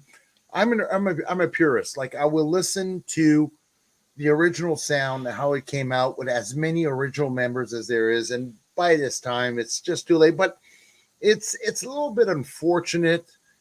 But the thing is, it's like you said, Brian, they're out touring and all that. No original member because Mick Jones was sick for a while, and he only plays a handful of gigs, if at all, now. Yeah, Yeah. exactly. On the tour, he might show up at 2 shows, just maximum. the bigger ones. Yeah, big ones. So to me, they're past their glory. I'd rather listen to them on records. And it's like every good thing, everything must come to either an end or a slow trot. You know what I mean? Right. Yeah. It never finishes pretty. Yeah. I tell you, there's nothing sadder. And Brian just alluded to the fact that he's having problems even remembering how to play. I saw a story on it not too long ago, and there's nothing sadder, man. I mean, the guy was phenomenal when we were listening to him in his heyday, and he just can't do it anymore, and it's sad. I mean, there's another one. I watched a documentary on, you guys know I love Linda Ronstadt, and the crime of it is now she can't even sing, guys. She can't even sing. Yeah. It's sad. It's sad. It really is, because that guy brought us a lot of joy. You know what I mean? Look at the late, great Glenn Campbell. Okay. He had advanced dementia, and he did a tour as he was losing his mind. He did one last tour to his beloved fans. Wow. There was nothing more heartbreaking. This is Glenn Campbell, for God's sakes. Yeah, there's a documentary about it, which is really touching. Yeah, it's such a shame. I have his metal album. Do you? Oh, yeah, it's pretty good. Is that Glenn Campbell or Pat Boone? Pat Boone. No, that was Pat Boone. Yeah, Pat you're right. Boone's metal album. Pat Boone had a metal album. He was fun. I loved when Pat Boone did that. That was great. Yeah. But, it's like the later Motorhead shows where Lemmy's really not feeling it, and like you can hear it in his voice that he's really not feeling well. And then, of course, I think they played their last show December 11th, 2015, and he died like 2 weeks later. Yeah. I do love this lineup live, and they are all great musicians. There's no doubt about it. Kelly Hansen's very charismatic, lovely guy. Jeff Pilson, great bass player and great on stage. They're all very good, and I love seeing them live because I just love hearing the songs played by a great band live. How long ago was it, Brian? Because my boss saw them when they were touring. Well, I've seen them. Last time I saw them was 3 or 4 years ago, maybe. Yeah, I was fixing to say, I want to say it was about 4 years ago. My boss told me that they did up in Arkansas, he went and saw them. Yeah. They did a tour of Western Canada, and they played hockey arenas, junior hockey arenas. Right. It was really nice to see them in the town I lived in, because they didn't get a lot of gigs. Yeah. And it was a lovely night, and everyone went nuts. But Mick Jones didn't play. So no. Yeah. But I have seen them multiple times with this lineup, and he did play on most of them, and it's always good to hear those songs played live. Yeah. But now but he and Lou got back together for was it the Rock and Roll Hall of Fame they got back together for to play? Well, they did a 40th anniversary thing, which was they did a tour and then a special gig where all the original members that were still around from the original band played. Okay. And I think Ian McDonald was still alive. He's dead now, but he was still alive then. So that was neat to see them all on stage together. And Rick Willis was loving it. He was feeling it. Rick Wills, sorry, I keep calling him Willis. Rick Wills was feeling it. It was a touching night, I love hearing the behind the scenes stuff from like the Rock and Roll Hall of Fame inductions too, because they're trying to get all the original members back, and half of them can't stand each other now. So they're sitting there glaring at each other across the stage. Now, are these guys in the Rock and Roll Hall of Fame? I don't think they are. No, that's a crime. Not that they absolutely should be. Well, the Rock and Roll Hall of Fame isn't really the Rock and Roll Hall of Fame. It's not. No. Rap. Country, when I heard they pop. put Duran in it, I was like, "What?" Yeah. Aren't we talking about rock and roll here? And I think Priest just finally managed to get in a couple of years ago after like their fifth attempt. And that's a sin. Okay, you got rappers in the Rock and Roll Hall of Fame, but you're going to tell me Foreigner's not in there? Come on. Yeah. I know Dolly Parton's in the Rock and Roll Hall of Fame. I know. It says Madonna Yeah, For Madonna, what fuck's the sake. hell? But I do know that Mick and Lou did get there's a songwriters version, and they're in that. Mhm. Mick Jones and Lou Graham got the songwriters thing. They're in that Hall of Fame. But Let me tell you, gentlemen, 1993 is when the Rock and Roll Hall of Fame redeemed its worth and value when they brought in Creedence Clearwater Revival. And they played live with without Tom Fogerty. I think he had died from the blood transfusion. He Mhm. got HIV, but 1993 is when they went in. So Mm. that's my only story about Rock and Roll Hall of Fame. Everything, I don't even watch the show I don't anymore. bother with it now. No. Yeah. It's a real joke. Mm. The last one I watched was Metallica going in. Really? Yeah, I think that was the last one I saw too. I've never watched it. I just I read about it when the next day. You know, see who Well, goes. There's some great performances. So I like to watch clips of the live performances when multiple people get up on stage. But to watch the actual ceremony, well, it's a waste of time. Waste of Yeah. time. You know what I like to watch on American TV would be like the Kennedy Art Center. There's some And good they'll- acts out there. they'll- Yeah. The That's Zeppelin beautiful. one was good. The Zeppelin one was great. The Kennedy Honors, yeah. Yeah, Kennedy Honors. They'll showcase like Lionel Hampton, for example. You know, like the guy who brought the xylophone into jazz. Well, they brought he was a drummer and all that. But I just love those shows. They're more genuine. They're respectable. It's what the Rock and Roll Hall of Fame should be, and Yeah. it's not. Yeah, that's a shame, man. So, But anyway. the fact that they were able to make such great music for such it was a short period of time, really, when you think about it, because there's been bands that had a lot more staying power. Hell, Judas Priest is still making original music that's actually pretty damn good, right, Pope? 54 I mean, years later. 50, But, you know- 54 years in, and they're still killing it. Yep. They're releasing a new album in March. I think this right here, I think the reason why their time was so short as far as the creative part is because they did so much time working on other creative projects that weren't their own. You know what I mean? And it made them kind of the stars that shined a little bit brighter for a shorter period of time. You know Mick what I was mean? no youngster. You know, Mick was no Yeah. youngster when when Yeah. Foreigner started. He'd been in the business for almost 20 years already Yeah. by then. Middle age, maybe 35, 40 for sure. Yeah. Yeah, I think that's why their time with coming out with original music together didn't last as long. And you never know what goes on behind the scenes of these bands. And I think about the Eagles and how many alpha dogs were in that unit. Yeah. It's shocking we got as much music out of those guys as we did before they split up. You know what I mean? Right. Or you know. died off. It's Yep. hard to keep them all together and cruising in the same direction. I mean, you got something out of the first two albums, and then you could see it progressively go in a different direction as it went Yeah. on. And it's I don't know. They'll always be my favorite rock band, and I have to say it's because of my father playing those records with me. I mean, he played that first one with me. Guys, we were in the living room. He pulled the drapes. He grabbed us both a beer. I was 12 years old. Yeah. Well, Okay. hey, I'm the same And kind of dad. he turned it on, and he had one of these lights. You know what I'm talking about? It had these domes. It looked like a stoplight. One was the Yep. treble, one was the bass, and one was the mid-range. And it lit up the whole damn living room, whenever it went off. And it was just really cool. It was a cool time to listen to music, man. There was too many good bands back then. Wow. Yeah. I understand why Brian's got the name he has, the handle he has, because the music that came out back then was pretty damn Well, awesome. It really was. One very quotable moment from Brian, and he said that the Spice Girls are now giant in comparison to the kind of music we got nowadays, and he is right. Yeah.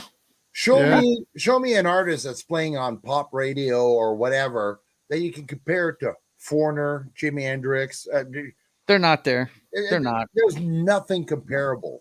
Mm-mm. Yeah, I It's can't just- name one modern pop artist that you'll be listening to 5 years from now. yeah. Yeah. Look Like, at they're gonna Justin have their little Bieber. moment. They're going to sell their little records, and then they're going to go away. And there's certainly nobody around outside of like the rock and metal scene that's fortunately, kind of making a resurgence now that you'll be listening to, Yep. 40, 50 years down the road. I And yet listen. people will still be listening to Foreigner. Yep. Mhm. I listen when I'm driving in the car. I listen to the local pop radio station just to see if anything's coming out that's worth a damn. And I've heard maybe, and I've been doing this for about 2 years now. Ever since I left Libya, I said, I'm gonna start listening. My glass half full side says, maybe there's something out there. I'm just not hearing it. No. And I think I've heard maybe 2 songs that I thought were good. Everything's so synthetic now. Yeah. It's just synthetic. It's is. manufactured, Mhm. soulless corporate garbage Yeah. with the same 5 producers that make everything, Yep. and just they pick some piece of trash and promote them to within an inch of their lives, Mhm. and it never. I mean, the music business goes through these cycles where the record companies have a firm grip of the machine, Yeah. so they can push the product they want, and then after a while they lose it. So they lost it in the late 60s. They lost it when punk came in. They lost it when a lot of the rap stuff came in. Lost it when some of the metal came in. And then they fight to get a grip again, and they get Right. it. Mhm. And then they lose that grip. So we're going through a period where they've got a massive They've got a massive iron fist around the Big business. yeah. And they the do. radio and the media and everything. It's all very controlled. This is who we're promoting now. This is Mm-hmm. who we're promoting now. And this is the sound that we're going to make them listen to. Mhm. That will die. Yeah. Because there's still a vibrant live scene of proper bands and artists Yeah. going on. Oh yeah. Eventually, that will break through into some kind of movement. Mhm. And the record companies will shit themselves like they always do and then scramble to. And catch up we and get a will be grip digging again. it when it happens because Yeah. we'll be like, ha ha. Yeah. Time Creative again. We'll genius. be listening to some great shit. Some Yeah. young people that understand that music. I tell you, some of the artists that I dig today, that they're not rock and roll or anything like that, but like she's a complete idiot. But Pink, if you've ever seen that girl live, my wife loves the girl, and we went and saw her about a year after we got married. This is 2002. And She was you hot can back tell that girl right there recognizes and appreciates the women that came before her. She does an entire Janis Joplin medley during her live shows. And I was blown away when she did it. I was like, wow, this chick gets it. That's very cool, So there are young people that love this old music, and eventually they will bring their own flair to it, and we'll hear it again. But yeah, like Brian said, the corporate guys, the big bosses, got control of it right now, man, and Yep. it's all synthesized crap. It's all And computerized, and it all sounds the same. how many musketeers can you parade out on and turn into just plain little tarts? Like, I'm sorry, a former musketeer of 18 years old talking trash and sex does not entertain me. Mhm. Maybe if your mom was talking like that to me, I might be interested. But and you know what I really miss? Please, You know my who- mother's 90. Yeah, well, the last good. Don't. She's not What's going to that? listen. She's not going to listen to you talking like that. She's not going to Well, talk to you like that. She's 90. But you know who I miss? The last diva that I liked was Whitney Houston, because she actually had grace. Her music was good, but she actually had class. Just pre the tart look, that Britney Spears, Christina Aguilera, and Alouette, everybody else. And how much longer are we going to be subjected to the new music is based on America's Got Talent or this shit? Like when are we going? I can't wait until the iron grip of the music industry, Brian, breaks, and then creativity just flows naturally. Well, one thing about them having an iron grip on things right now is that usually it means that live music flourishes because people have got to go somewhere to see real stuff, authentic, and it's authenticity versus synthetic for me. So that's flourishing in a lot of places. Look And how many bands are eventually- going out.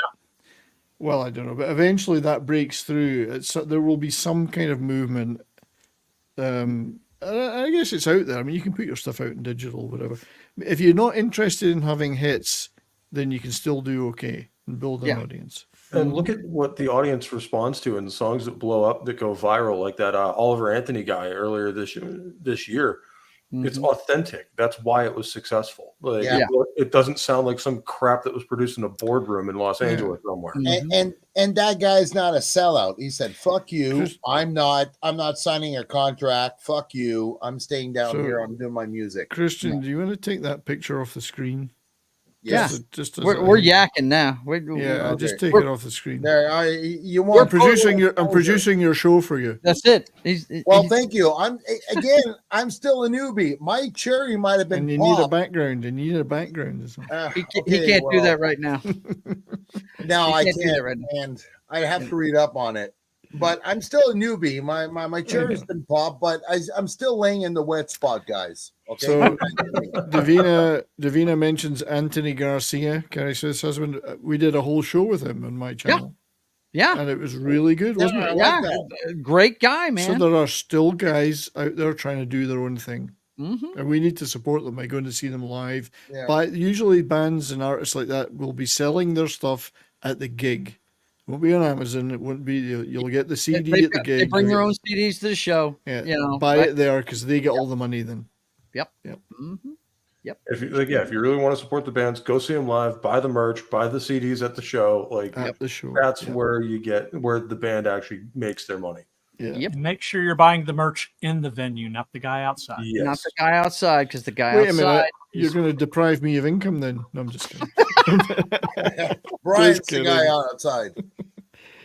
You know, Uh, I know I'm getting old when I was listening to that pop station the other day, and I heard Miley Cyrus talking about when I was young.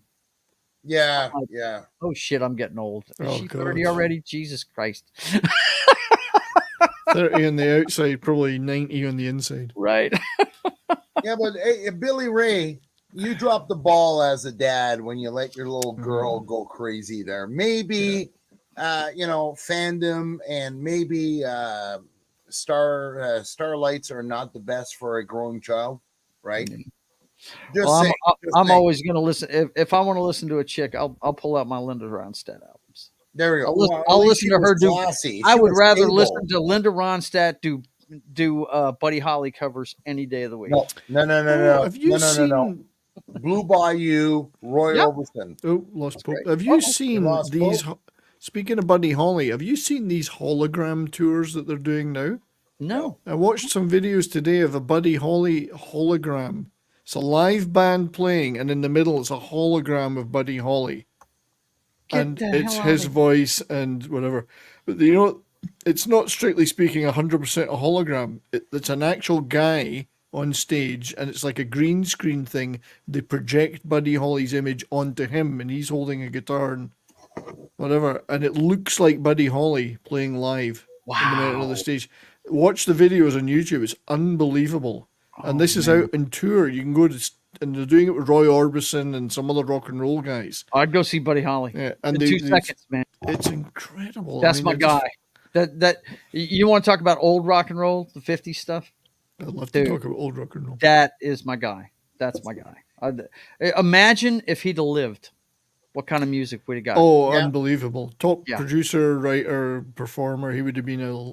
He was just Yeah. hitting his stride when they took that. Might have plane. been bigger than Elvis. Oh, Trailblazer too, though, because he would have been like I always compared Buddy Holly, if he would have lived, like the John Fogerty. He would go into different genres of music, and he would just be good at all of them. oh, what a scrape was that? Us being denied John Fogerty for damn near a decade. Mm. I mean, good Lord, man. That And he was- almost quit music. He swore he would never play it again. I don't remember who went up to John Fogerty and said, "Listen, if you don't start playing Proud Mary, people will think that Ike and Tina Turner came up with that song. You would lose your right." Right. So, you know, when what was the name of that album he came out with first? Centerfield, was that the name of it? Centerfield. Centerfield's a great album, God classic. almighty, yeah. so awesome. He'd done man. the was it Blue Ridge Rangers before that? And Yes, stuff like that, yes. And he Yeah, dabbled, Centerfield. in Cajun music. I got his album there on Cajun music. Is that Hoodoo? I think I have a copy of that too. Joe's dabbled in Cajuns, but not Cajun music. That's Devil right. and Funny, no doubt. I'm in Cajun country, baby. Exactly. Yeah. Yeah, Now, it's, we've been that's robbed of. something I want to know, guys. You guys are scholars of this stuff. What's his connection to Louisiana? Because boy, he sings around about the None. bayous and all None. that shit a No, lot. no connection. None. He The must love just of loved music. it here or something. I Sorry, don't I know. just realized the T-shirt I'm wearing today. This is for you, Joe. This is Uh-oh. the Mid City Rockin' Bowl in New Orleans, in No Nolens. shit. The Check Mid City you out, Rockin' man. Bowl. There you go. That's kick ass, man. Yeah, I went there. We went there to see Tab Benoit play on New Year's Eve. Benoit. Yeah, years that's ago. a French name. Oh my Tab god. Benoit. Have you never Oui, heard Tab oui. Benoit? What a Wow. guitar Oui. player! Wow. Wow. He's a great blues guitar player from the Bayou. Yeah. That's something Louisiana and Canada have in common, man. The Just French look up heritage. the track. Look up Yeah. the track "Medicine." Mhm. Tab Benoit, "Medicine." It Uh, is hard as nails. You'll love it. Did you get your beignets? Oh, we did. Thing I've been is, there. I mean, okay, that's so gay. I'm sorry, that's gay. It's donuts. Yo, bro. Let me tell do you not something. forsake me. Let me tell you something, man. We are going to Cafe Du Monde when we're down here. Yeah, We're gonna get some I've been beignets. there many Oh. times because I used to work in New Orleans. I wish I'd Yeah, known you really? then. Oh, cool. Hey, over here for donuts. yeah. See, that's That's what I'm more familiar That's with. Square's the place to be, man. They got a nice market down there now. Yeah, I'd been to New Orleans a few times just to visit, and then when I lived in the States, You know, he and I are it gonna was go one- hang it out was one together, it was one of my territories. Oh, I okay. used to go there a lot. Yeah, You know, So I was he working. and I are going to be hanging out together there in May. Yeah. We're going down to Louisiana. We're going down to New Orleans, and me and Joe are going to share the whole week. The first week of May, we're going down there. Hey, Joe, do Mm, your homework. Find out where Sun Records in New Orleans is. I'll I find know out. Brian is upset that he never visited I there. never went to Sun there. I I went to wanna Sun in go Memphis.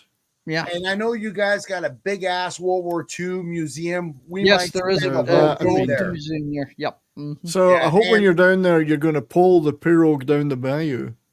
You have to pull the pirogue if you're going to go down there. Right. Mind you, I'm not getting in that water, man. No, Okay. I'm not doing it. okay, you fancy cultured people from the South there. You know what's the difference between a donut and a beignet? $7 American. That's it. That's right. That's it. Or in my case, She's It's too fat 12 for fucking me. Canadian bucks. She's too fat for Yeah. me. and nobody kisses me either. They just, I just take it. She's Let's too take fat it from for I me. don't take it. Come on. Oh, by the way, Pope's internet crashed. He's working on it right now. Mm-hmm. All right, Lady V, My the bucket's size of got the a hole in hole. it. My bucket's got a hole in I it. thought. That okay. bucket's got a hole. I'm just Ben thinking of Ye's- all the Cajun songs in Wait, there. you know, I always flattered myself as a dirty old man, but Lady V, she makes me blush Dude, sometimes. she'll make you blush. Yeah. yeah, I know, watch but out. I like that. I like that. That's cool. You know, good on her.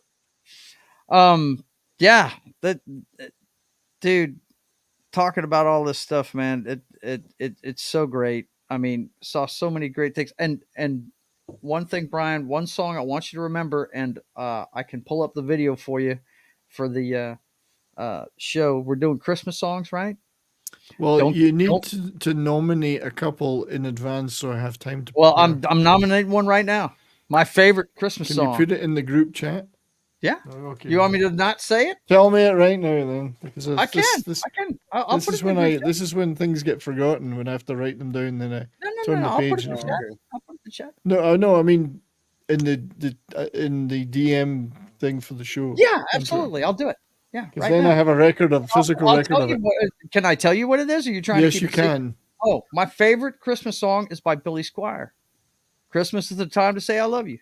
He did it live on MTV back in the Yeah, day. no, That's that's a good exactly song. what I'm looking for. And John's got to give me a couple. And You the got to give me video, a couple. the video is on YouTube, and I play it every Christmas, and it's got all the original VJs that you hear every day on Sirius Satellite Radio on the 80s channel. It's got Martha Quinn and all the rest of them. You know, I can't remember Alan Hunter. You know, I can't remember the. Yeah, Martha Quinn was the one I was in love with. She was the short, black-haired one. Yeah. So I'm going to put Christian on the spot. All right, go ahead. You can't do that. What's your favorite Christmas song of all time? The 12 Days of Christmas by Bob and Doug McKenzie. There you go.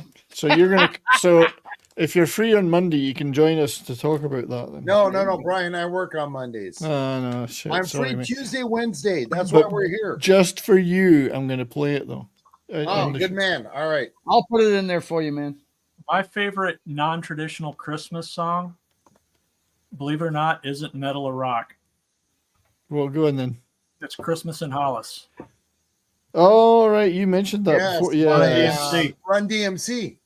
Yep. Yeah. And I We're going to have remember a Run fun DMC. show, and I don't give a shit about copyright. I'm just going to play clips of There you stuff. go. Damn it.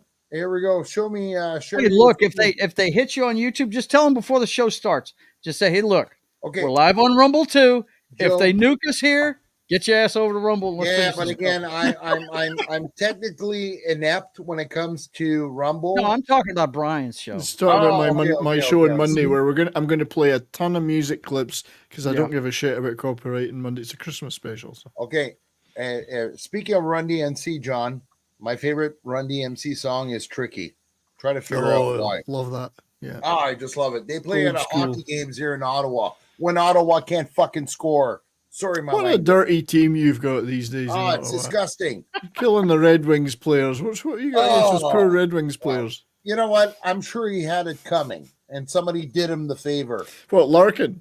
Or the other guy? The other guy that got cross-checked in the back of the head. I know.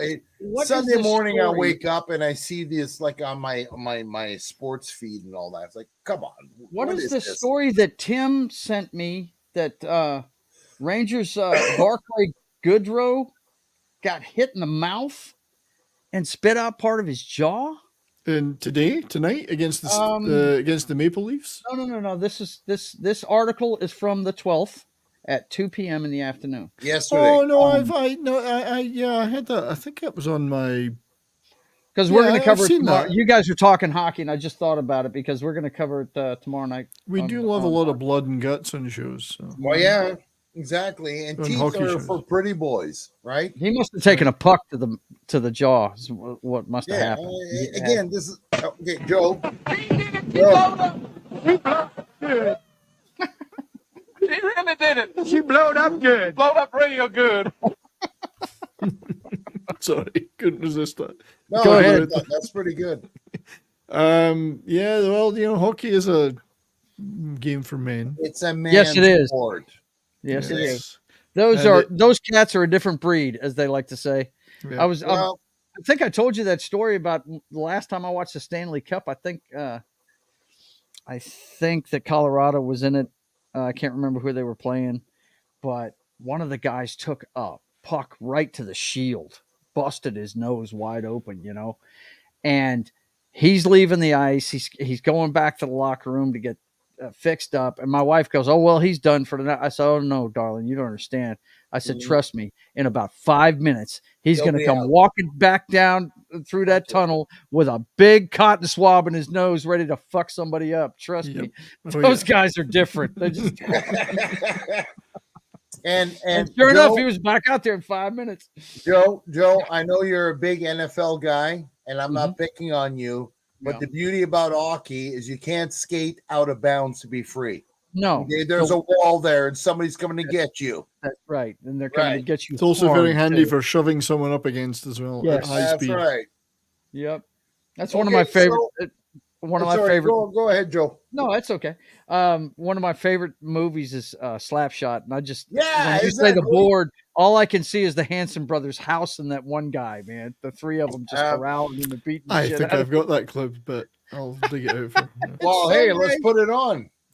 Hang on, let me Okay. find it. I gotta Share it. find it. I gotta find it. But just for the chat and our friends here, Pope's problem was on his end. So he's going to bed. Unfortunately, he can't fix it. So he dropped out. But Pope, he's my new co-host when it comes to streaming. He's been on everything so far. So officially, he's my new co-host. And he apologizes. His computer crashed, his internet crashed, and there's nothing he can do about it. Okay, I put both of those songs that we suggested in the thread for you, buddy. All right. Thanks, mate. Yeah, but I got to prep for in Yep. advance because I'm going to play clips and You're then gonna we'll you're line gonna up. love that. Just look up the video for Yeah. "Christmas is the Time to Say I Love You" by Billy Squire because Yeah, that's a good it is song. beautiful. And I'm going to ask everybody for their least favorite as well because I want to talk about shit we hate, Christmas shit we hate. Anything by Songs. Mariah Carey. Well, that's my top of my list already. Is anything by Mariah right. Carey? Yeah. So- Ooh, I Brian, just you thought of want me to another share one, your man. Screen? Yeah, share this little clip. All right. Yes. These guys are a fucking disgrace. They all skate off, and Homeboy's just like, That's the one. that is awesome. I'm glad I had that ready. I just thought of another one. Who was the? I always forget her name. The lead singer for the Eurythmics. Annie Lennox. Annie Lennox. Lennox. He did one for the Scrooge soundtrack that they played. Put a during the- little love in your heart Yes. with Aretha Franklin. Yep. That yeah. I'm gonna put that on there. Hang on. Brian, I got a question for you. Do you have, when they're in the dressing room, the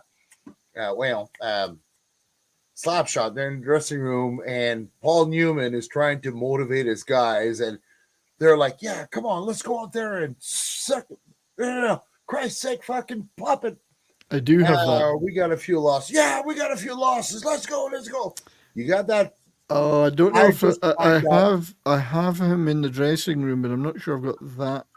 Here's the Oh, one I've that's the here's funniest the one thing. I've got. Here's the one I've got from the dressing room. All right, here we go. Add to stage. Okay, guys, show us what you got. Oh, that's the best. Boom! They cross themselves. I What love are you that. doing? Putting on the foil. So it wasn't Aretha Do it every Franklin. game. Want some? And you know what's funny, Joe and John? For Yeah. the longest time, we Canadians thought we owned these boys. Everybody was shocked in Canada to find out that the Hansons Oh. actually came out of Minnesota. Yeah. Eclay's right. I was thinking of Sisters Are Doing It for Themselves, which was a duet with Aretha Franklin and Annie Lennox. It was Annie Lennox and Al Green, Yeah, the Reverend Al the Green. Reverend Al Green, who looks nothing like Aretha Franklin. He's about 2 houses smaller. That's right. But Aretha's got a nice booty. Come on. Oh, come put Annie Aretha, Lennox, she put a little she love was in a your heart. beautiful, beautiful woman. Beautiful And the singer and a Blues beautiful woman. Brother, she had the perfect caboose. I just love it. 3 fried chickens, some Mhm. dry white toast. Ah, Shit. what a great movie. Oh, and by the way, Joe, Yeah. Joe and John, Yeah. the Blues Brothers were inspired by a Canadian duo, which is called the Down Childs Blues Band out of Toronto that had been going strong for I over remember them. years. Yeah. Brian would know about this. I remember them. Yeah. Well, Aykroyd must have sold John on it then, huh? He's from Canada, isn't he? Oh Yeah, yeah, yeah, he's from well, Ontario. Yeah. Yep. Actually, originally, he's actually from Hull, Quebec. What Stone? They used to have a Straw- house Let's of blues not down. pick hairs here. All right, all right. All right. I'm just They used kidding. I'm They just used to kidding. have a they used to have a house of blues down in Right. New Orleans. So the Down Child Blues Band are still Yeah. going to this Yeah. day, and Dan Aykroyd does appear live with them in certain gigs. Yeah. Did he bring his and harmonica? Paul Schaefer, Paul Schaefer as well, but No shit, Paul Schaefer. 'cause he's Canadian too. So, Yes. but yeah, so you can still see them. I think he doesn't do every gig with them, but he does special like big ones like the Toronto Jazz Festival. Yeah. Okay, and Lady V, we're not talking about your booty. I never saw it. We're talking about Aretha Franklin's booty in the Blues Brother movie. All right, so you're cool. So John and I both hate Mariah Carey Christmas songs, but what other ones are really appallingly bad that everyone hates? Do they know it's Christmas time? Oh, Band-Aid. Oh my Yeah. God, yeah, Okay. Band-Aid. And that's just to show you that the road to hell is paved with good intentions. Yeah. That is a horrible oh God. They played that song to death. Because And I MTV posted- was helping them out with the marathon. Good Lord. What Brian, else? I posted my top 3 on the list. Yeah, he's got Okay. them now. Because I'm gonna get Okay. started. Started prepping for that stuff because I need a bunch of clips. So, I'll let everyone talk about their favorites and least favorites. I'm Now, not does a it big- have to be music? Well, Because- it's about rock music, really. So Okay, I was just wondering because there's one I'm kind of fond of, that Cheech and Chong did. Oh, okay. was that the music then? the magic dust and all that stuff. Mar- You've never heard that? I know. No. Oh my god! and I watch everything from Cheech and Chong. My No, I'm you don't. giving it No, you listen to this. but Their albums. Let me tell you something. Yeah, their movies are fine. my brother had Listen all to their when I was a albums. kid. Their albums are the funniest things. My on brother the had them planet. when I was a kid, so I heard them all when I was like 8, Yes. 10 years old. Yes, they are so great. Dave's not here. So much Um, better than the Dave's friggin' not movies. here. My second least favorite after Mariah Carey is Wham's "Last Christmas." I cannot stand George Oh, I Michael and forgot Wham, all about and I that. Yeah. hate "Last Christmas." Hate that song. Sorry, everyone thinks he was a wonderful singer. Yes, he was great in the Queen tribute, but "Last Christmas," I just want to smash the radio when I hear that. All right. So mine, I just had a mind blank now. I don't know if it's my third beer or what, but it's David Bowie and who? Bing Crosby. Bing Crosby. They're singing Jesus, Silent I Night. hate It's that friggin- funny. It's funny Please you should leave. mention. Was that? Funny you should mention that. That's It's my very, worst song. very funny you should mention that. Because Okay. I've just put the clip Wow, for here we the go. rowdies. Did This you is say for- that you Our worst? finest gifts we bring. I hate that. I freaking- Why don't you let Drummer David boy. Crosby Drummer die boy. That's it. That's and Silent leave- Night. Yeah. Why don't you leave David Bowie in rehab? Okay, look at him. He looks like he's about to die. Leave him in rehab. He always looked like that, man. Yeah. That's why they call him the Thin White Duke. What was interesting about this is there's 2 minutes of them talking Yes. before it starts. So he comes into Bing Crosby's house and they're doing small Right. talk, and it's very awkward. Okay, Yeah. Mariah- Really weird. You want to talk about opposing generations? Yeah. These two But- guys. I just Yeah. remembered my third hated song. Uh-oh. Yeah. Okay. Merry Christmas, War is Over. Oh, John Lennon, yeah. Lennon, I was Yoko never Ono. a fan. Never a big fan of that song, and it's not as bad though as the Beatles' own Christmas song, which was so bad they never released it until Anthology. It was "Christmas Time Is Here Again," it's called, and it's terrible.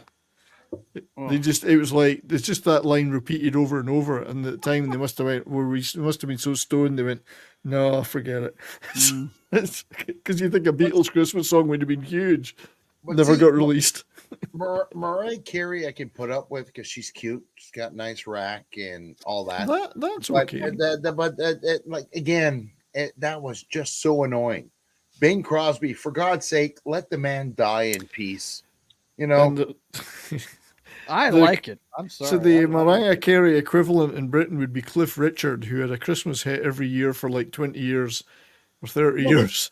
And he was like, wasn't Cliff Richard the equivalent of our like the Americans? Who did the ball falling from Dick Clark? Wasn't no, Yeah, Dick Cliff Clark. Richard kind of like the English version of Dick Clark? no, he was a singer. He wasn't a TV No, I presenter. know, but youth wise, like Dick Clark still looked young when he was 80. Yeah, Cliff Richard is still alive and he's drinking some kind of monkey blood or something because That's he's right. like, Yeah, right. Something. I know he's like- exactly where he was going with he's it, like man. 90, but he's like, Yeah, he looks like he's like suspiciously well 65. preserved. I he's like- been- You know? Did you the ever see lady- that time that he was on Police Squad? Who, Cliff Dick Richard? Clark? No, Dick Clark. That was funny. Have you ever seen Police Squad? Yes, Oh, God, yes. Come on, Okay. Leslie Nielsen. There's a scene. You know the Shine guy, Johnny, right? Yes. The Shine guy that's got all the info, and of course, Drevin walks over there, gets some information from him, and then they always had a guest cameo. That's right, yeah. And Dick Clark was the next guy to step up. He goes, Johnny, what do you know about this new music called ska? All the That's kids right, I are raving remember about that it. bit, yes. And he goes, I don't know, right? And he hands him a 20. He goes, it's this, the derivative of this, and blah blah blah blah. And he gives him all the 911 on it. He goes, okay, hey, you got any more of that special youth cream? And he hands him the jar, and he flips it off, and he goes, all right, thanks, Johnny. That's right, Nicole. That special formula youth Yeah, cream. yeah. Yeah. Until he had his stroke, that guy never aged. He never No, aged. Well, that's No, Cliff I know. Richard, yeah. Yeah. Mm. Original British rock and roller from 1956, Cliff Richard. And he's His, still going today. Dick And good Clark's for him. deal with the devil ran out. That's what happened. That's Yeah. right. Isn't He missed a isn't he- payment. It's kind of like Mikey from the Monkees. We want Mikey, and we want Mikey. Isn't that kind of the same thing? I don't know. Mm, Is it Mikey? Anyway, sorry, bad analogy, guys. I do like the So- specials as well, yes. Although I was more of a fan of Madness than the specials. Madness were, to me, a much more fun band than the specials. Yeah. If you want Got it. ska. I have never listened to it, as far as I know. Madness were a great band, turned into a really good pop band. Yeah. It's, once they got past the ska stuff. I think I some- remember made the some name. Beautiful songs. Yeah. It must be love, love of love. Anyway, and they did the great Michael Caine, which actually had Michael Caine in it. Michael. My Michael Mind is Caine? Michael Caine. They had a whole song about Michael Caine, and it was really good. That's happening, man. Yeah. And I So- love that guy. Anyway, I'm gonna have to. Yeah, 2 Quit. hours in. 2 hours in. All right, so we are coming to an end. All right, thank you, gentlemen. Wow, you graced me with 2 hours. Usually I get a half an hour of you guys. Look at you now, like 2 hours. Oh, trust me, I should be right back there right now. But All right, no, thanks for doing this. You Davina, must you would be love enjoying Madness, Davina. Get their greatest hits or the box set of their stuff. They're great. I Great probably fun have heard them. I just don't know it. Yeah. Our House was a big hit. Our House Yes, in the yes, middle of of the course. street. Yes, Our yes, And House. speaking I do of know that Overplayed, bunch. Yeah, yes. they were fun Mhm. band. Still going today. That was an MTV band. Yeah, there. very Yep. much Oh, so. big Yeah. time. Yep. All right, so Brian, considering that you're the first one, what do you got lined up? Tomorrow, 1 p.m. Mountain Time, Rock and Roll Rowdies channel. We'll be doing kind of a taster for what we're doing on my channel on Monday. We're talking about their favorite Christmas songs, and that's why I've got a couple of clips prepped already. All right, good. Smaller selection than we're going to have on Monday, but yeah, so that'll be fun. Just wrapping up the year with them, because I won't be able to do the following Thursday show with them. Okay. So that's Rock and Roll Rowdies tomorrow, and then I'll be on a bunch of stuff. Yeah, but you're most everywhere. Bourbon and Boarding Saturday Yes, the big Mhm. one. Hockey Show with Brahma on multiple channels, and then Sunday over on Midnight's Edge After Dark, the Shit List, where we're wrapping up 3 weeks of our favorite Christmas movies, Okay. and then Monday 3 p.m. Mountain Time, joined by these guys, and if Christian wasn't working, joined by him too. I We're know. gonna have a Christmas special where we talk about our favorite and least favorite Christmas songs. I'm hoping for some wacky off the wall stuff from everybody. I know my top 5 are fairly unusual. But I'll try and find that Cheech and Chong one. For I you. posted my personal Christmas playlist in the chat. right. Oh, okay. So And I got the two that me and I won't be able to Kristen made. prepare dozens, but I'll do as many as I can. yeah, All well, right, you don't have to add these. These are just the Christmas songs I put on when it's Now- Christmas time. Well, I'll put that up, and then but I'll have some of them as clips. So. Now, Brian, help me out. You being the Scottish lad here on the panel, what does that mean? Sheeps get lonely after 2 hours. Something. Sheep being lonely after the sheep. I don't know. I've never been around sheep. Sheep so- are never alone when I'm around. Oh, okay. There we go, E. They Clay. never get lonely when I'm around. So There we go. I But don't you know- haven't been around for 2 hours, Brian. but I- That's the Yes, problem. I guess they are getting. How do you lonely. know that I'm not? I don't have a sheep under this table right now. Yes. All right. I now can we hear know. them from All here. right. Well, thanks, E. Clay. Thanks for enlightening a poor Canadian boy here who knows nothing about sheeps. All right, Mr. Rivers, how about you, sir? I'm sure you got a laundry list of. Well, I'm not going to give you the whole laundry list. You guys, I always say when I'm on other people's channels, you can go over to the channel and check out the schedule. It's the same every week. Only a few things change, like which games I'm playing. But I will tell you what I'm doing tomorrow night. It's 6:00 with me and my brother Highlander doing the Brothers Hack the Matrix. We'll I be like your brother. showing you the clown show that is 2023. through today's headlines, last week's headlines. We're going to tell you all about it. And then we do that for about an hour and a half. And it's the one time I get to sit down with my brother and bullshit. It actually that show is the first show that I developed for YouTube, and it was his suggestion because we used to talk.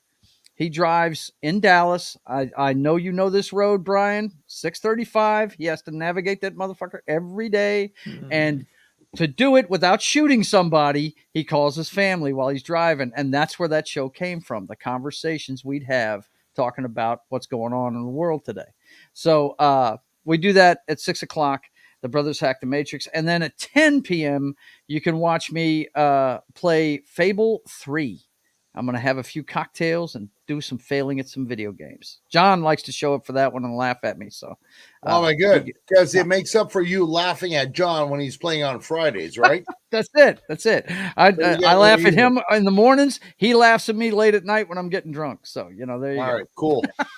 and sometimes I get drunk and I go on your late night stream and I just put Jed in stitches with There you go. And there it is. some. Yeah. So That's cool. Everybody wins. That's it. So, Mr. Das Wolfen, what about you, sir? Well, What do you got? the very next thing you'll see me on is tomorrow morning on Pop Culture Minefield. Mhm. We're doing a Pop Culture Minefield Ask Me Anything with Keith and Martine and myself. Yeah. And then, but Friday you can catch me there at Pop Culture Minefield doing Mhm. playing Baldur's Gate 3. My It's at favorite 10 day of a.m. the week. Central. Yours. Yep. But Love it. next Tuesday, I will be finally getting around to finishing up the Heisei era of the Godzilla movies. Oh, okay, cool. And I'll also touch on the 3 Mothra movies, and if I've got time, the Heisei era Gamera. Okay. That's cool. All right, cool. Well, let me tell you what this channel is doing. A whole lot of nothing until the new year, okay? Because I'm taking off the training wheels. I'm going to add music and stuff like that, and I'll actually look like I know what I'm doing. Look, all right? That's the operative word. So that being said, the next big stream that I am doing is early January. When I say early January, between the 1st and the 15th, closer to the 15th, we are doing Rush. I got Nick Weiser interested. I got John interested. I got Pope interested. Isn't it kind of funny, Brian and Joe, that metalheads all love Rush? Yeah. Like that just blows my mind. It's like, I got wow. Yeah.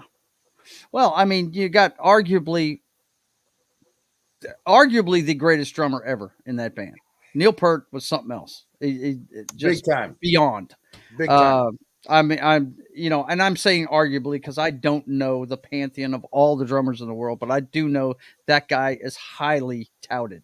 Yeah, and he's was dead now, though. Very, yeah, the late great Neil Peart. Geddy Lee, I always called him the good witch of rock and roll, just because of the hook nose he's got. I always thought he looked like a witch with the long hair and everything. But great music. It's fantastic. It's just one of those subjective things. I don't know if it's the fact that they played them to death that I don't reach for a Rush album all the time. Yeah, Tom Sawyer, right? Tom Sawyer. I mean, Tom Sawyer. If I never hear that song again, it'll be okay.